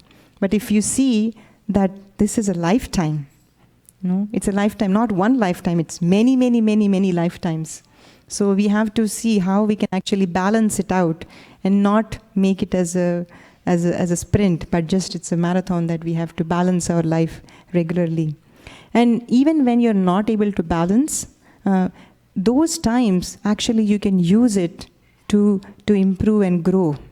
There was a recent story that was shared by Sukheshwari to me, that actually as I was telling mentors, good association, I have many friends, and whenever I speak to them, like Gandharvika Mataji, one of my good friends, and Sukheshwari also, when I call her, she only discusses, oh, Malini, we should do this, we should make a schedule on how we can share our reflections every week. We should set up some time to do this one.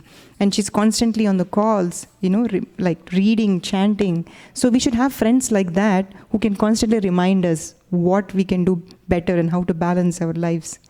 And she was telling me the story that which my Guru Maharaj actually shared, is that there was a butterfly, a caterpillar inside a cocoon.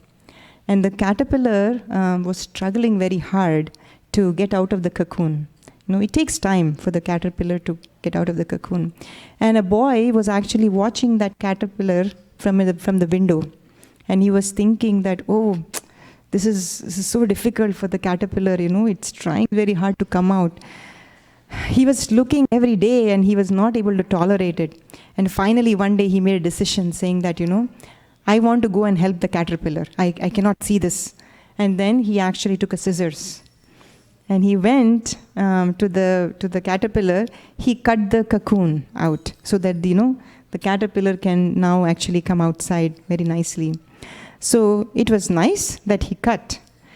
He was happy because he helped the caterpillar.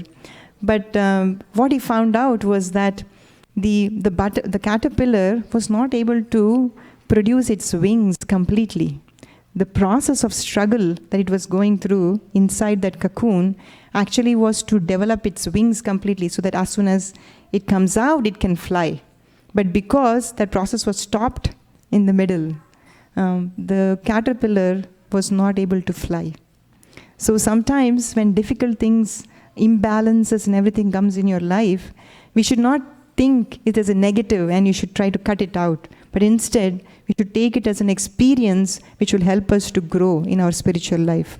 So it's very important for us to go through this difficult time sometimes so that we can grow to a much bigger way, in a much bigger way. We have 10 minutes.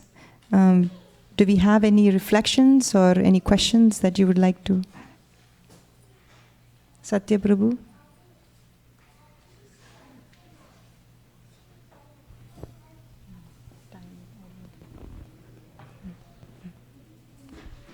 Thank you, Mataji. It's very inspiring to hear from you. I mean, someone who practices, who lives by those examples, it's usually very inspiring. And the one thing that I personally liked, I mean, you reminded me, whenever I read the notes I wrote, I mean, classes give me a lot of inspiration, but when I go back and reread those notes, it gives me more inspiration. So one thing which I wanted to do for a long time, which I was not able to do, but you mentioned reflecting upon, and you so beautifully put up, I mean, rather than trying to collect hundreds and thousands of pieces of knowledge, it's better we collect 10 and assimilate, and it will become realized knowledge. So I really like that point. So I'm hoping I can follow that. Yeah.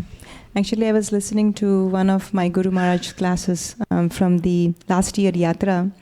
He was mentioning that you can chant 16 rounds for 40 years, 50 years, or you can chant 32 rounds or 64 rounds. It doesn't matter. But he said that if you do not have affection for Krishna while you're chanting, then you can keep on doing the same thing again and again, but it will not give you any result. So that's why going back, reflecting on what we are doing, and doing something meaningfully with some kind of affection is very important. Otherwise, we can be doing the same thing over and over again and lose the purpose. Yeah, thank you, Prabhu.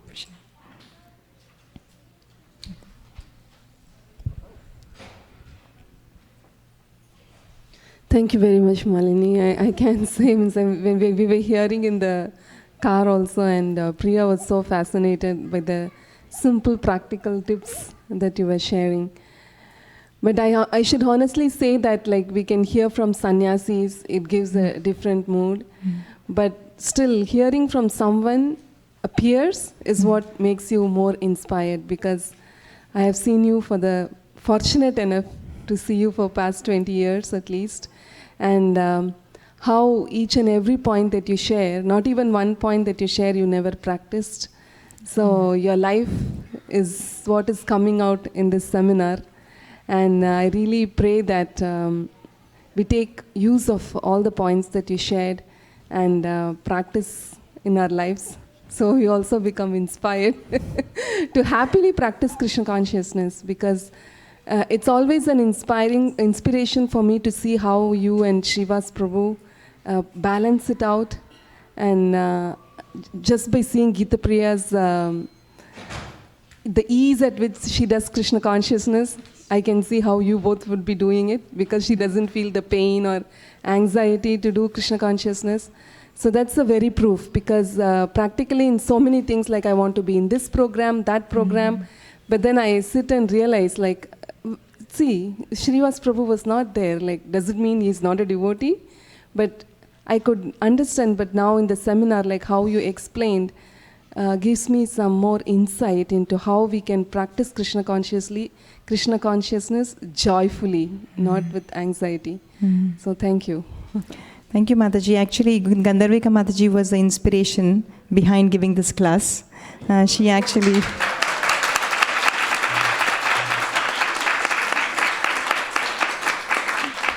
She's the one actually who pushed me to give this, because I was not prepared.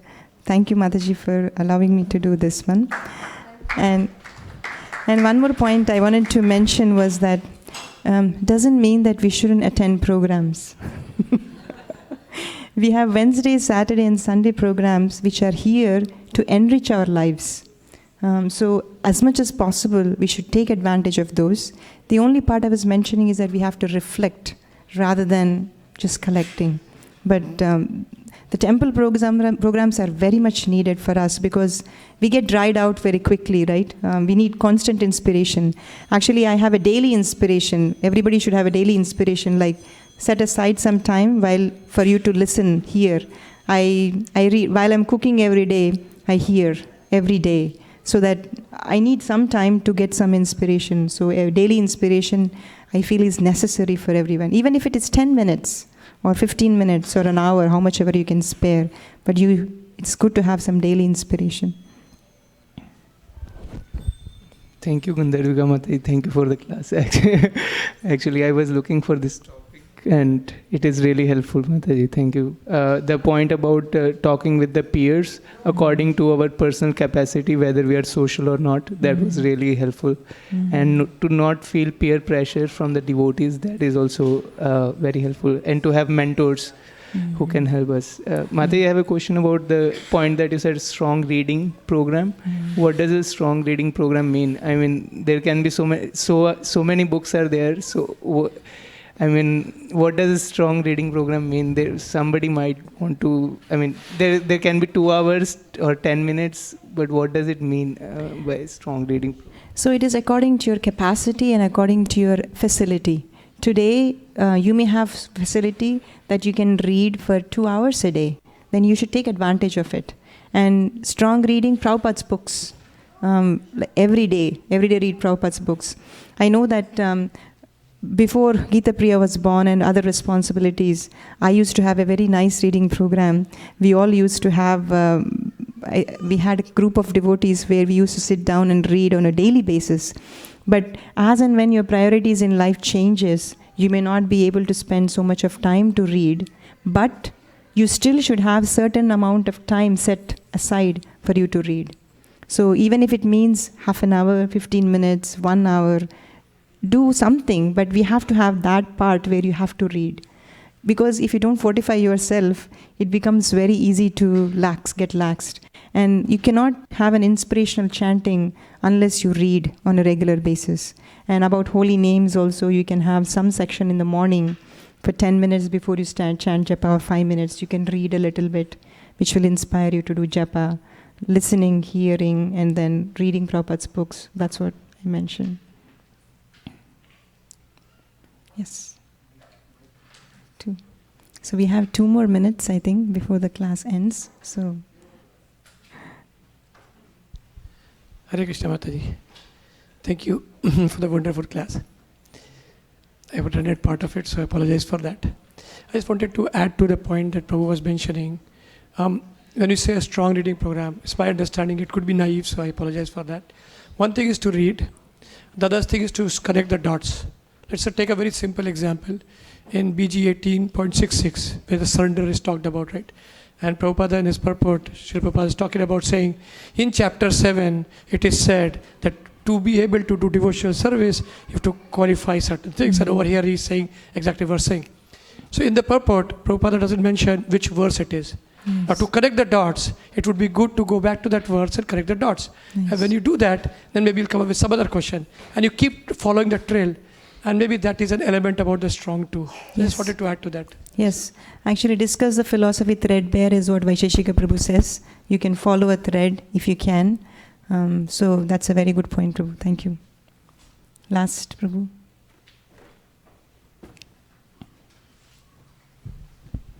Mataji, very good class, and in the initial stages of my introduction to Krishna consciousness, I was in the college, and college means rigorous schedule. We're going to classes, and then hardly we have time for Krishna consciousness. So there was a kind of always in the initial stages, I had a question: how do you balance spiritual life and material life? So it took years and years, because I was scared to ask this question to my mentors. They may think that I'm a fool. Why is he asking these questions? He's coming to Bhagavad Gita class, he's coming to Srimad Bhagavatam class. He can't understand how to balance material life and spiritual life. So, but that fear kept me asking this mentor's question, and I struggled internally. So much emotionally I was scarred. Didn't know how to balance spiritual life and material life, and I was in the college, and all my friends are totally into material life. They are eating everything garbage, and I'm supposed to eat prasad, and so there was a struggle emotion, because I didn't know what is Krishna consciousness. So this is as quite the topic it's a marathon, it's not a sprint. It's very, very important for devotees, to take it, like instead of, there is a story in ancient times where there is a race between a rabbit and a tortoise. So the tortoise took it as a sprint, and then it ran as fast as it could, and then after some time it said, no, I can take a break, and then I can relax. Right. And the rabbit. The tortoise defeats the rabbit. So that's a very, very, it's a very critical thing for devotees to, study and slow and study, whether we are going instead of, acting like a fanatic. And one question I have is, Prabhu, actually it's 5 o'clock, so we may have to end the class. I just want to have one closing point, is that sometimes you see different devotees progressing at a different rate. Some people just come to Krishna conscious, but they just take off. Some people may be slow. Remember that we always have come with our own baggage. Some baggage is heavy. You can't lift it so easily. Some baggage is very light. So according to our adhikar, we actually make progress. So if you try to fast forward it, sometimes actually you might be feeling a lot of strain or burden. So we have to recognize that from our own self. So if you reflect on your own self to see where you are, from whichever level you are right now, you can start performing devotional service. And this class was just to give you an insight to actually explore your own self, as well as talk to your mentors, talk to your friends, and see how, if you have any issues with balancing, how you can actually figure it out. So this was just an insight for you to start thinking about it. So thank you so much for patiently listening, and thank you so much for your nice audience. Hare Krishna.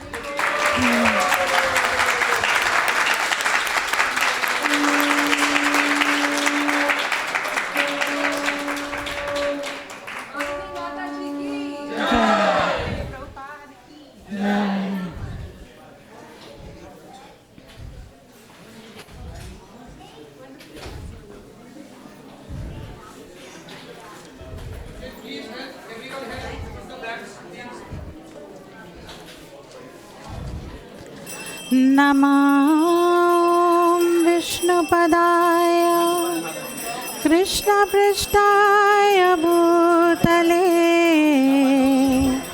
Srimate Bhaktivedanta Swami Niti Namine Namah Vishnupadaya Krishna Prishtaya श्रीमते भक्तिवेदांत स्वामी निति नामिने। नमस्ते सरस्वती देवे गौरवाणी प्रचारिणे। निर्विशेष शून्यवादी पाश्चात्यदेशतारिणे। नमस्ते सरस्वती देवे गौरवाणी प्रचारिणे। निर्विशेष शून्यवादी पाश्चात्यदेशतारिणे। की बजयो जयो गौरा चांदे आरोती कशोभा।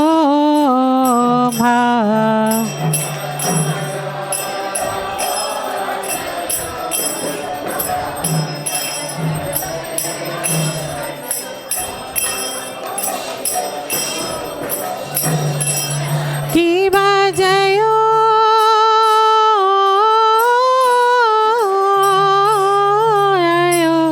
गौरा चांदे आरोती कशोभा।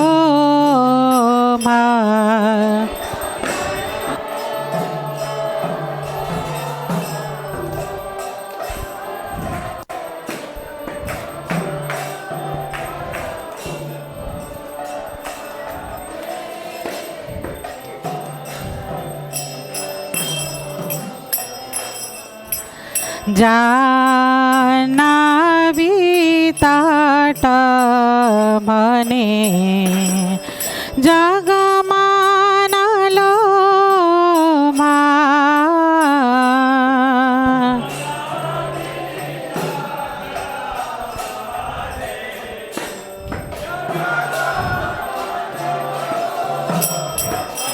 की बदकी चांद वामे गदाधार।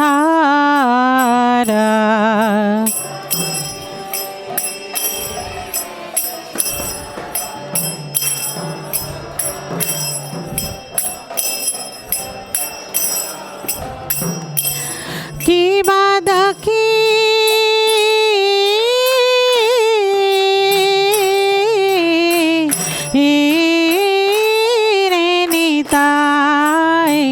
चांद वामे गदाधार।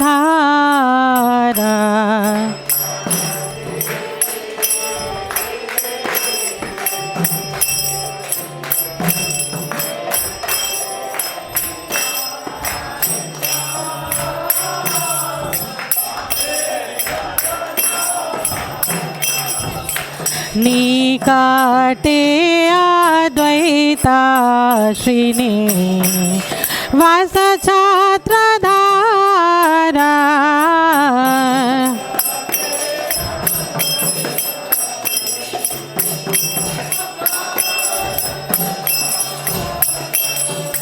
निकटे अद्वैता श्रीनि वास छात्रधारा।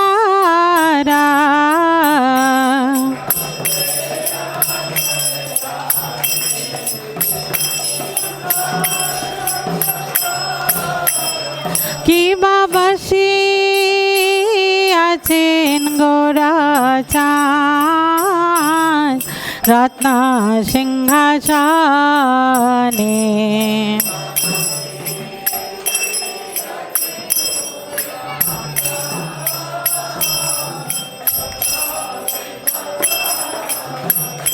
की बाबशी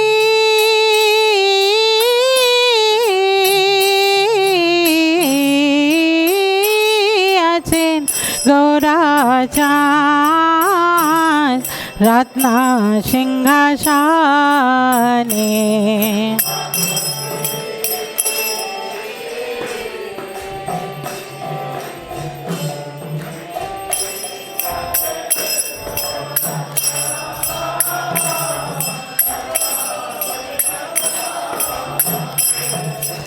आरती करे ना ब्रह्मा आदिदेव गाने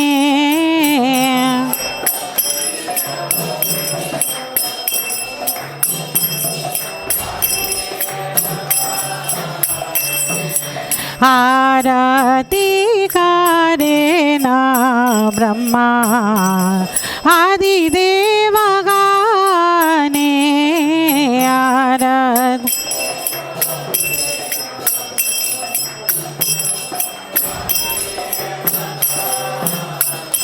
की बनरा हरि आदि कोरी चामर ढुलाया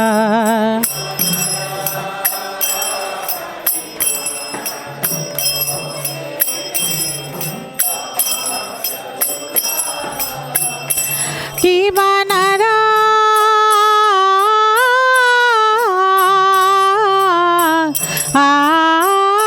हरि आदि कोरी चामर ढुलाया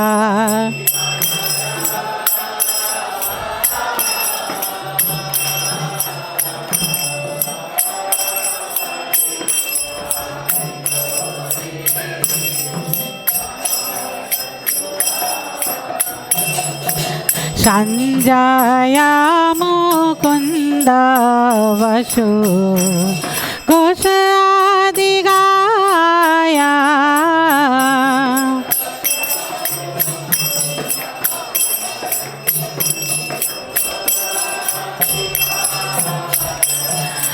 संजय मुकुंद वसु घोष आदि गाया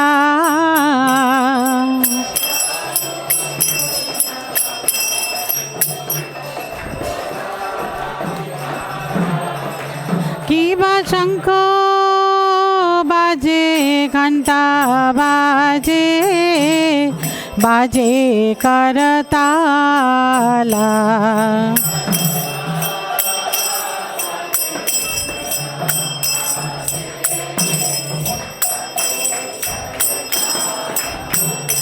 की शंखो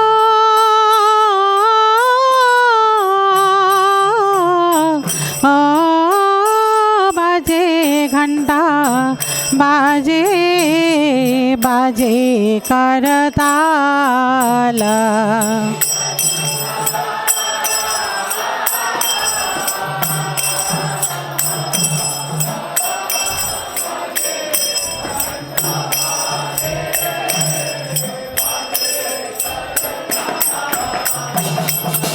माधुरा मृदंग बजे परमरसाला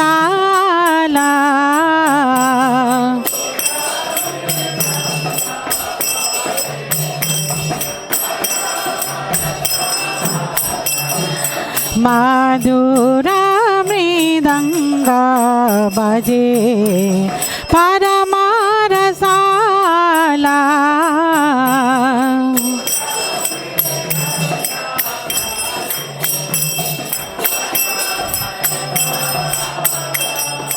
शंख बाजे घंटा बाजे माधुर माधुर माधुर बाजे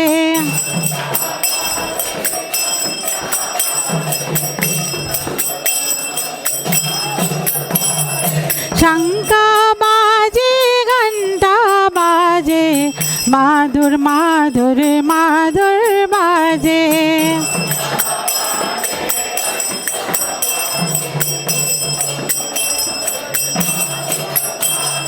शंख बाजे घंटा बाजे माधुर माधुर माधुर बाजे गौरंगीर आरती माझे शंख बाजे घंटा बाजे शंख बाजे घंटा बाजे की बाबा हो कोटि चंद्र जिनी वदन उज्ज्वला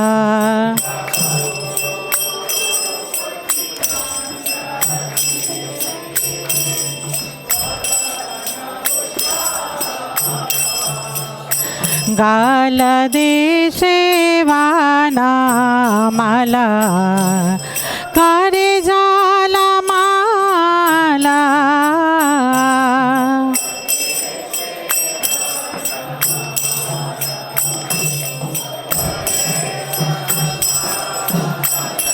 किवा शिवा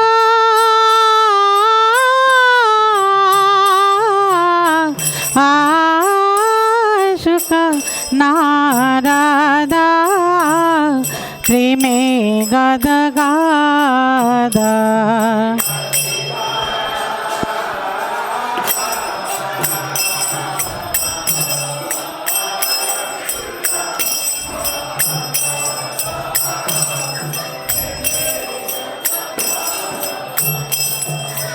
बाकाती विनोद देखे गोरारा संपादा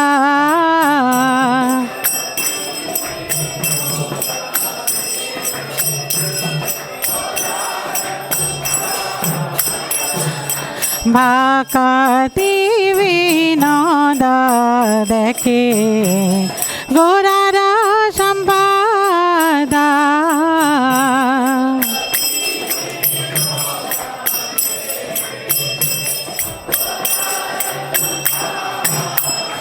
जय श्री कृष्ण चैतन्य प्रभु नित्यानंद श्री अद्वैत गदाधर श्रीवासदि गौर भक्तवृंद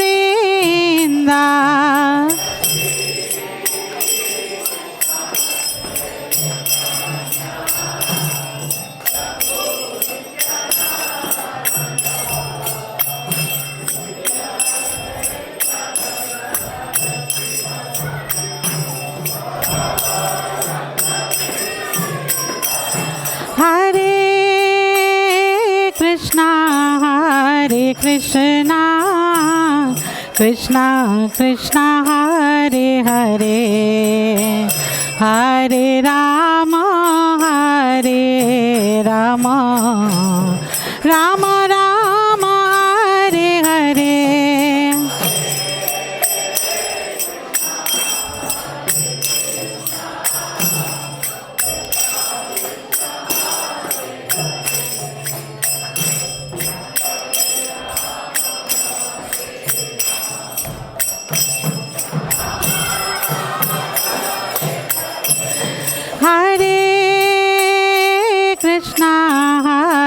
Krishna Krishna Krishna Hare Hare Hare Rama Hare Rama Rama Rama Hare Hare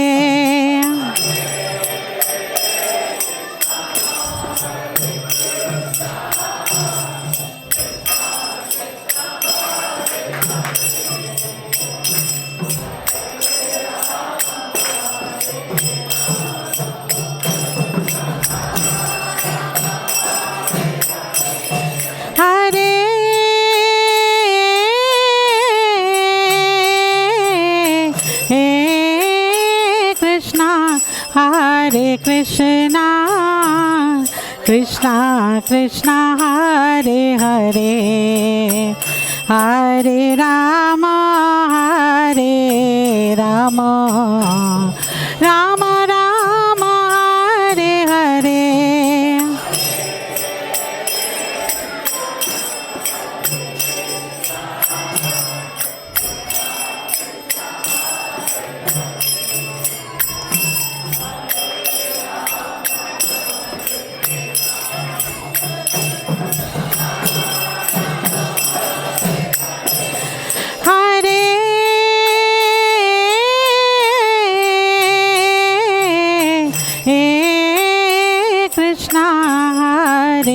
Krishna Krishna Krishna Hare Hare Hare Rama Hare Rama Rama Rama Hare Hare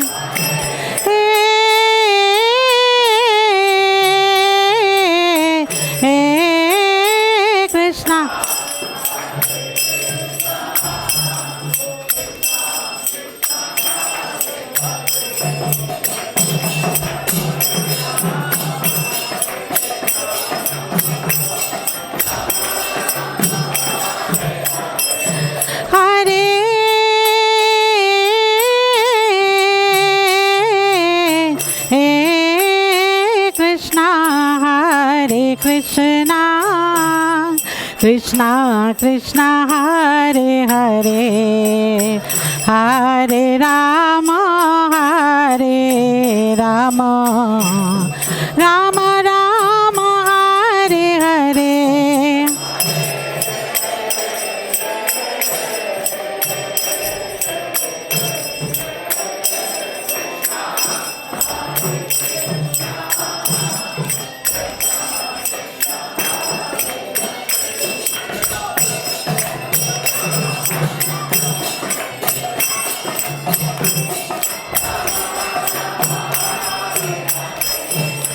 Hare Krishna, Hare Krishna, Krishna Krishna, Hare Hare, Hare Rama, Hare Rama, Rama Rama, Hare Hare.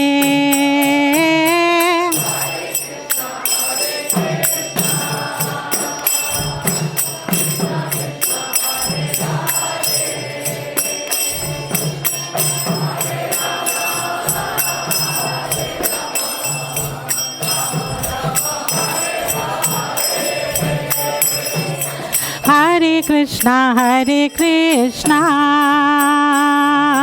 Krishna Krishna, Hare Hare,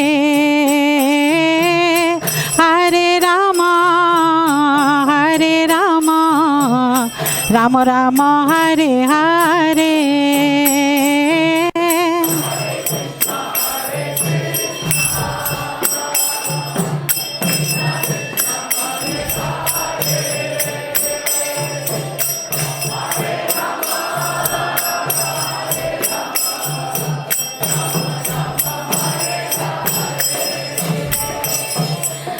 Hare Krishna, Hare Krishna, Krishna Krishna, Hare Hare, Hare Rama, Hare Rama, Rama Rama, Hare Hare.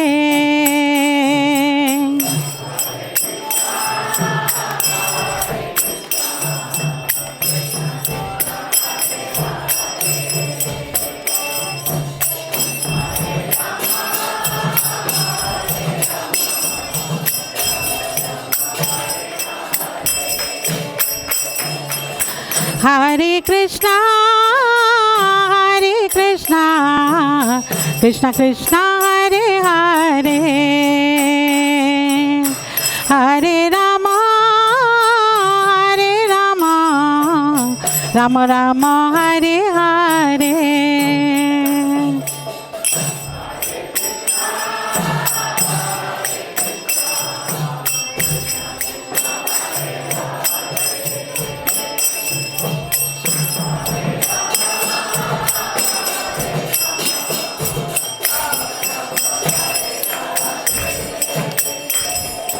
Hare Krishna, Hare Krishna, Krishna Krishna, Hare Hare, Hare Rama, Hare Rama, Rama Rama, Hare Hare.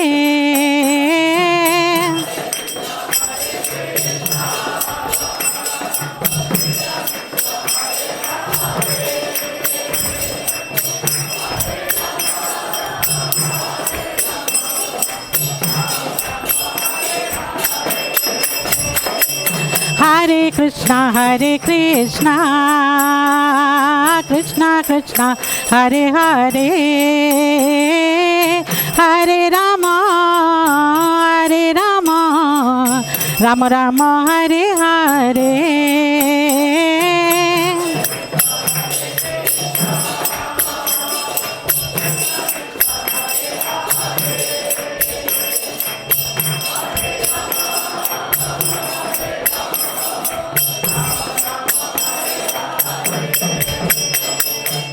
Hare Krishna,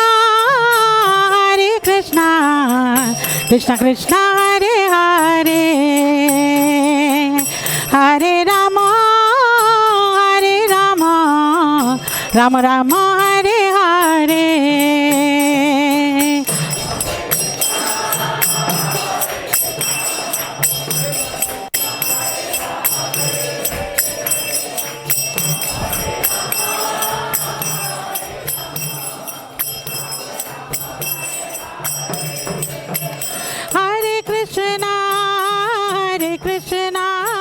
Krishna Krishna, Hare Hare, Hare Rama, Rama Rama, Hare Hare, Hare Krishna.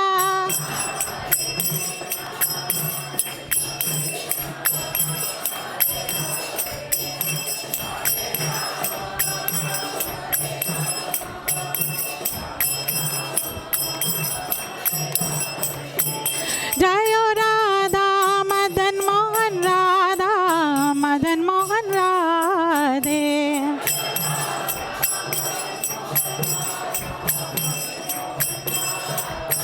Jayo Radha Madan Mohan Radha Madan Mohan Radhe.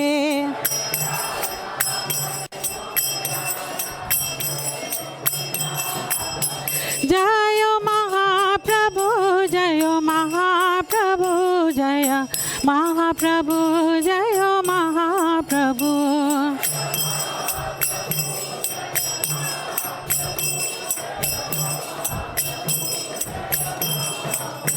Jaya Lakshmi Narasingha, Jaya Ananta Dev, Jaya Lakshmi Narasingha, Jaya Ananta Dev.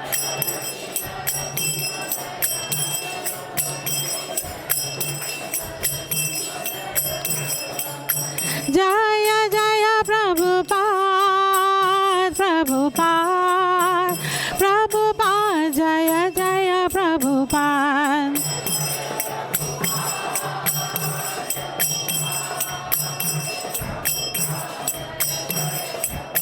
Jaya Jaya Gurudev, Gurudev, Gurudev, Jaya Jaya Gurudev.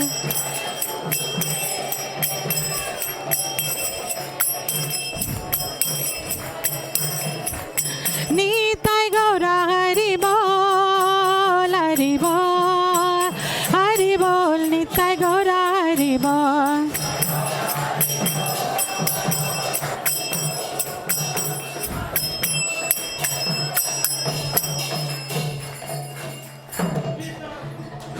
Hare Krishna. Jai Vishnupad Paramahansa Paribrajashira Ashtotra Siddhavachana Bhaktivedanta Swami Jagoswami Prabhupada Maharaj ki. नित्य लीला प्रविष्ट अष्टोत्तर स्थल भक्ति सिद्धांत सरस्वती गोस्वामी ठाकुर प्रभुपाद महाराज की, अनंत कोटि वैष्णव वृंद की, नामाचार्य श्री हरिदास ठाकुर की, प्रेम से कहो श्री कृष्ण चैतन्य प्रभु नित्यानंद श्री अद्वैत गदाधर श्रीवासदि गौर भक्त वृंद की, श्री श्री राधा कृष्ण गोपीनाथ श्याम कुंड राधा कुंड गिरि गोवर्धन की, वृंदावन धाम मथुरा धाम की, श्री श्री नवदीप मायपुर धाम की, श्री श्री जगन्नाथपुरी धाम की, गंगामयी जमुना माई की, भक्ति देवी तुलसी महारानी की, ग्रंथराज श्रीमद् भागवतम की, हरिनाम संकीर्तन महायज्ञ की, समवेत भक्त वृंद की, ISKCON silicon valley transcendental book distribution की, all glories to the assembled devotees, all glories to the assembled devotees, all glories to the assembled devotees, all glories, all glories, all glories to Sri Sri Guru and Gauranga. Hari Bol. Jasla Prabhupada ki.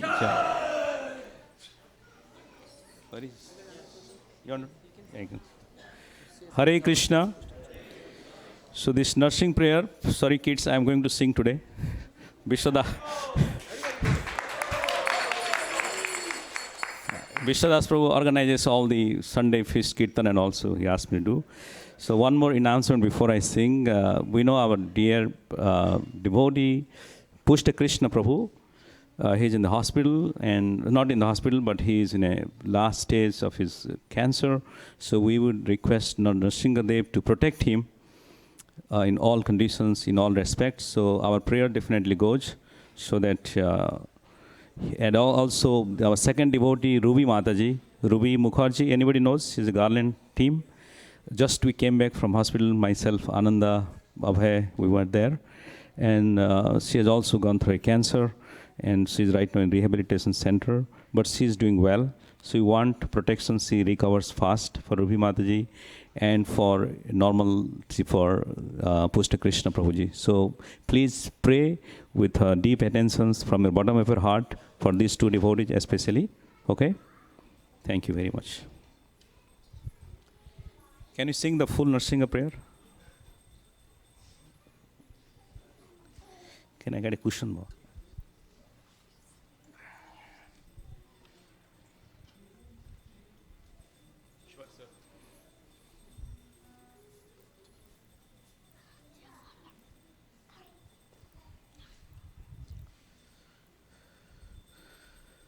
Namaste Narasimhaya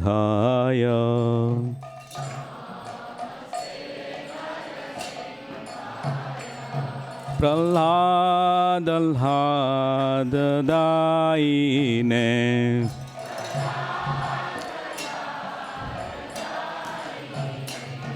Hiranyakashipurvakshaha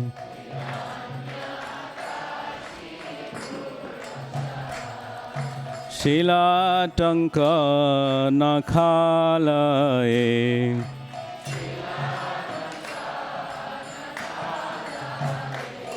Ito Narasingho Parato Narasingho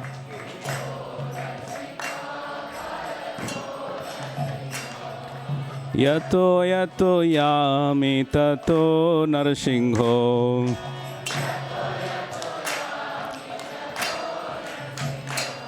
Pahi Narasingho Hridaye Narasingho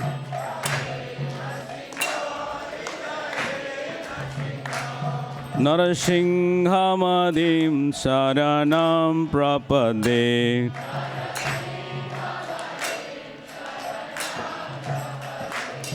Narasinghamadim Saranam Prapade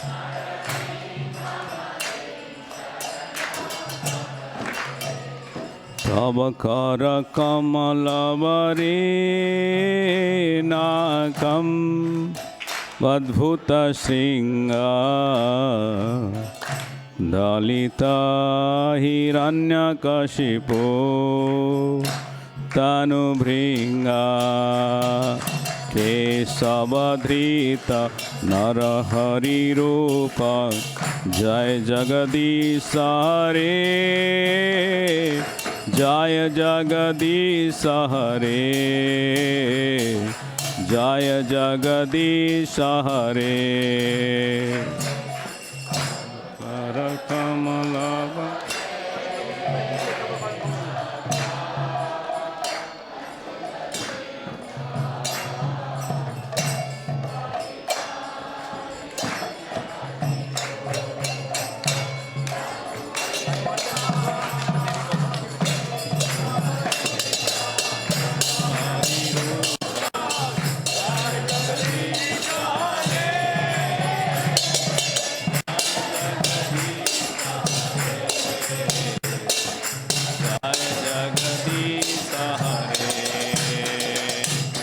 Avakara Kamalavare Nakam Adbhuta Singha Dhalita Hiranyakashipo Tanubhringa Kesavadhrita Narahari Rupa Jai Jagadisa Hare Jaya Jagadisa Hare Jaya Jagadisa Hare Kamalavare Adbhuta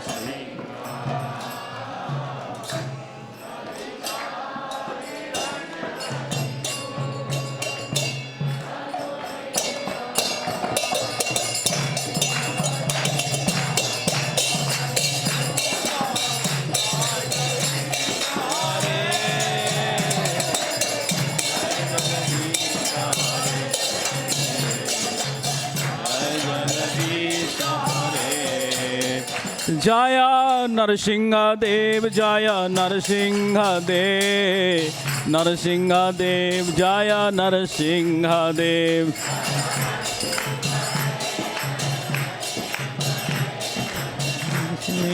Dev, Jaya Narasingha, Jaya Lakshmi Narasingha, Jaya Lakshmi Narasingha, Lakshmi Narasingha, Jaya Lakshmi Narasingha.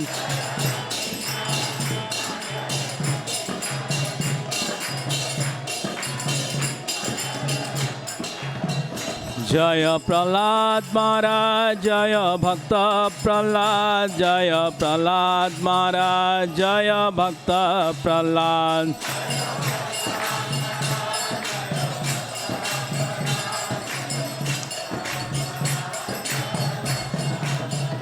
Jaya Jaya Prabhupada, Prabhupada, Prabhupada, Jaya Jaya Prabhupada.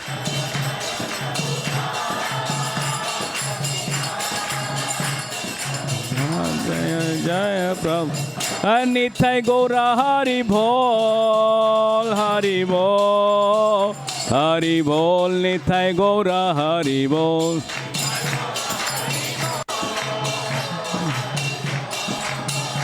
Hari Bol, Nithai Gaura Hari Bol. Shri Narsingha Bhagavan ki, Shri Narsingha Jai Narsingha Jai Jai Narsingha, Prahlad Jai Padma Mukha Padma Bhringa. Om Rim Rim Rim Rim Shri Narsinghaya Namaha. Hari Bol.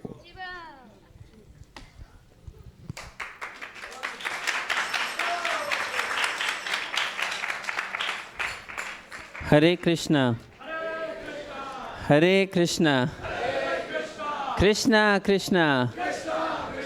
Hare Hare. Hare Rama. Hare Rama. Rama Rama. Hare Hare. Hare Krishna, we welcome all of you to this wonderful Sunday Feast program at ISKCON of Silicon Valley. Usually when you walk into the temple on a Sunday afternoon, you might be hearing some philosophical thoughts from the Bhagavad Gita or the Srimad Bhagavatam. But today we had a bit of a nice variety. Not so much philosophy. There was a little bit philosophy inside, between the lines, but it was mostly practical tips on how to balance your material and spiritual sides of life. So I'm sure you all felt happy about today's presentation. The kids are a little undressed today, maybe because of the heat or they are hungry.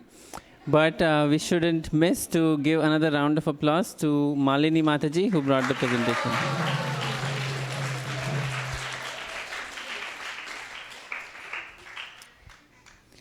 We also would like to thank Ananya Radhika Mataji for such nice, such nice Gaur Aarti Kirtan. Was it the first time you sang Gaur Aarti? Second time? In Sunday Feast. Okay. All right. Maybe we should give Mataji's more chance to sing, right? Yeah.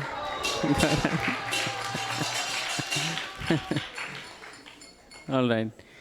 We also would like to thank Bali Madan Prabhu for leading the Narsimha prayers. Hare Krishna. Newcomers, anybody here for the first time? We have few hands being raised at the back here. Abhay is not a newcomer. Who else? Hare Krishna, welcome. Anybody else? Hare Krishna, welcome. Welcome, Prabhu. Hope you like the program. We are not done yet. We'll have wonderful prasadam being served after announcements. If you have any questions, do let us know. And we would like to see you more often here at ISKCON of Silicon Valley. Let's welcome our newcomers by loudly chanting Hare Krishna, Hare Krishna, Krishna Krishna, Hare Hare, Hare Rama, Hare Rama, Hare Hare.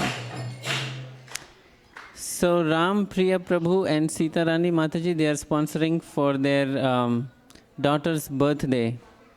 Are they here? Hare Krishna, please come forward. And it's, so he has two wonderful daughters. Let's see whose birthday it is.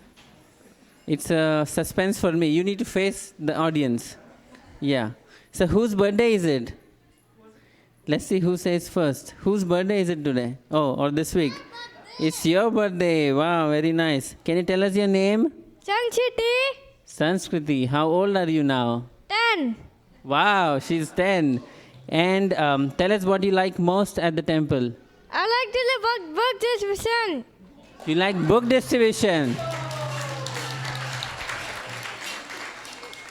And what is your younger sister's name? Okay, I'm going to ask her. What is your name? Gopika.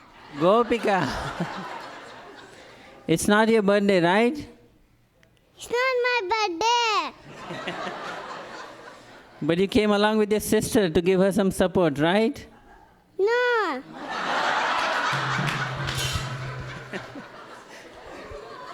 So you just wanted some mic time, right? Night time. Do you both play nicely at home? No. Okay. Okay. Okay, no more questions. Did you wish your sister happy birthday? Happy birthday. Okay.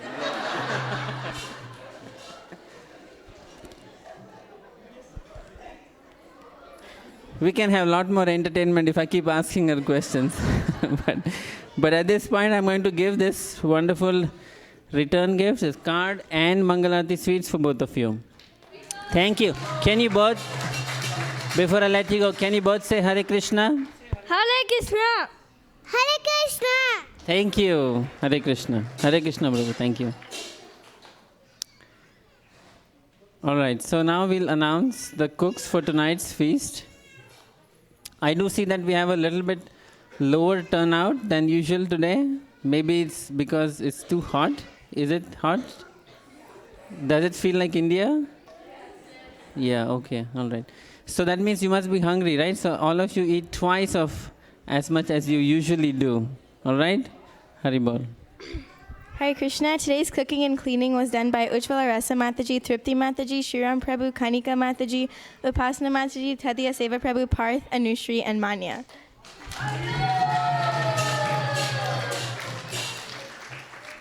Just like every Sunday feast, we do have Mangalarati sweets back at the counter in the entrance hallway. If you'd like to take a box or two, they are available for only $10 donation. And because we have a low turnout, I assume that the number of cleaners will also be less today. So I would like to request your help in the kitchen and cleaning the temple hall after Prasadam, if you can spend some time. Thank you. Hare Krishna. Let's sing Prasadam prayers all together. And then there is a 7 o'clock Aarti. No, anybody also like to sing in the subsequent Sundays for the 7 p.m. Gaur Aarti or Nursing Prayer, please contact Vishwadas Prabhu. He is the coordinator. So, yeah. Okay. All right. Vishwa Prabhu. Hare Krishna. Sharira vidya ja jo hindriya tahe ka jive fele vishaya sa kore tarmad jivayati lobha sudurmati take jita katina samsare Krishna Bharadayamar Kori Bhara Jivaja Swaprasadhana Diloba Sayanamritapa Radha Krishna Guna Gau Preme Dhako Shri Chaitanya Nita Preme Dhako Shri Chaitanya Nita Mahaprasade Govinde Namo Brahmane Vaishnave Sapa Punya Vradam Rajan Vishwasone Vijayate Prasade Sarva Dukkanam Hani Rasha Pajayate Prashana Chetase Ashu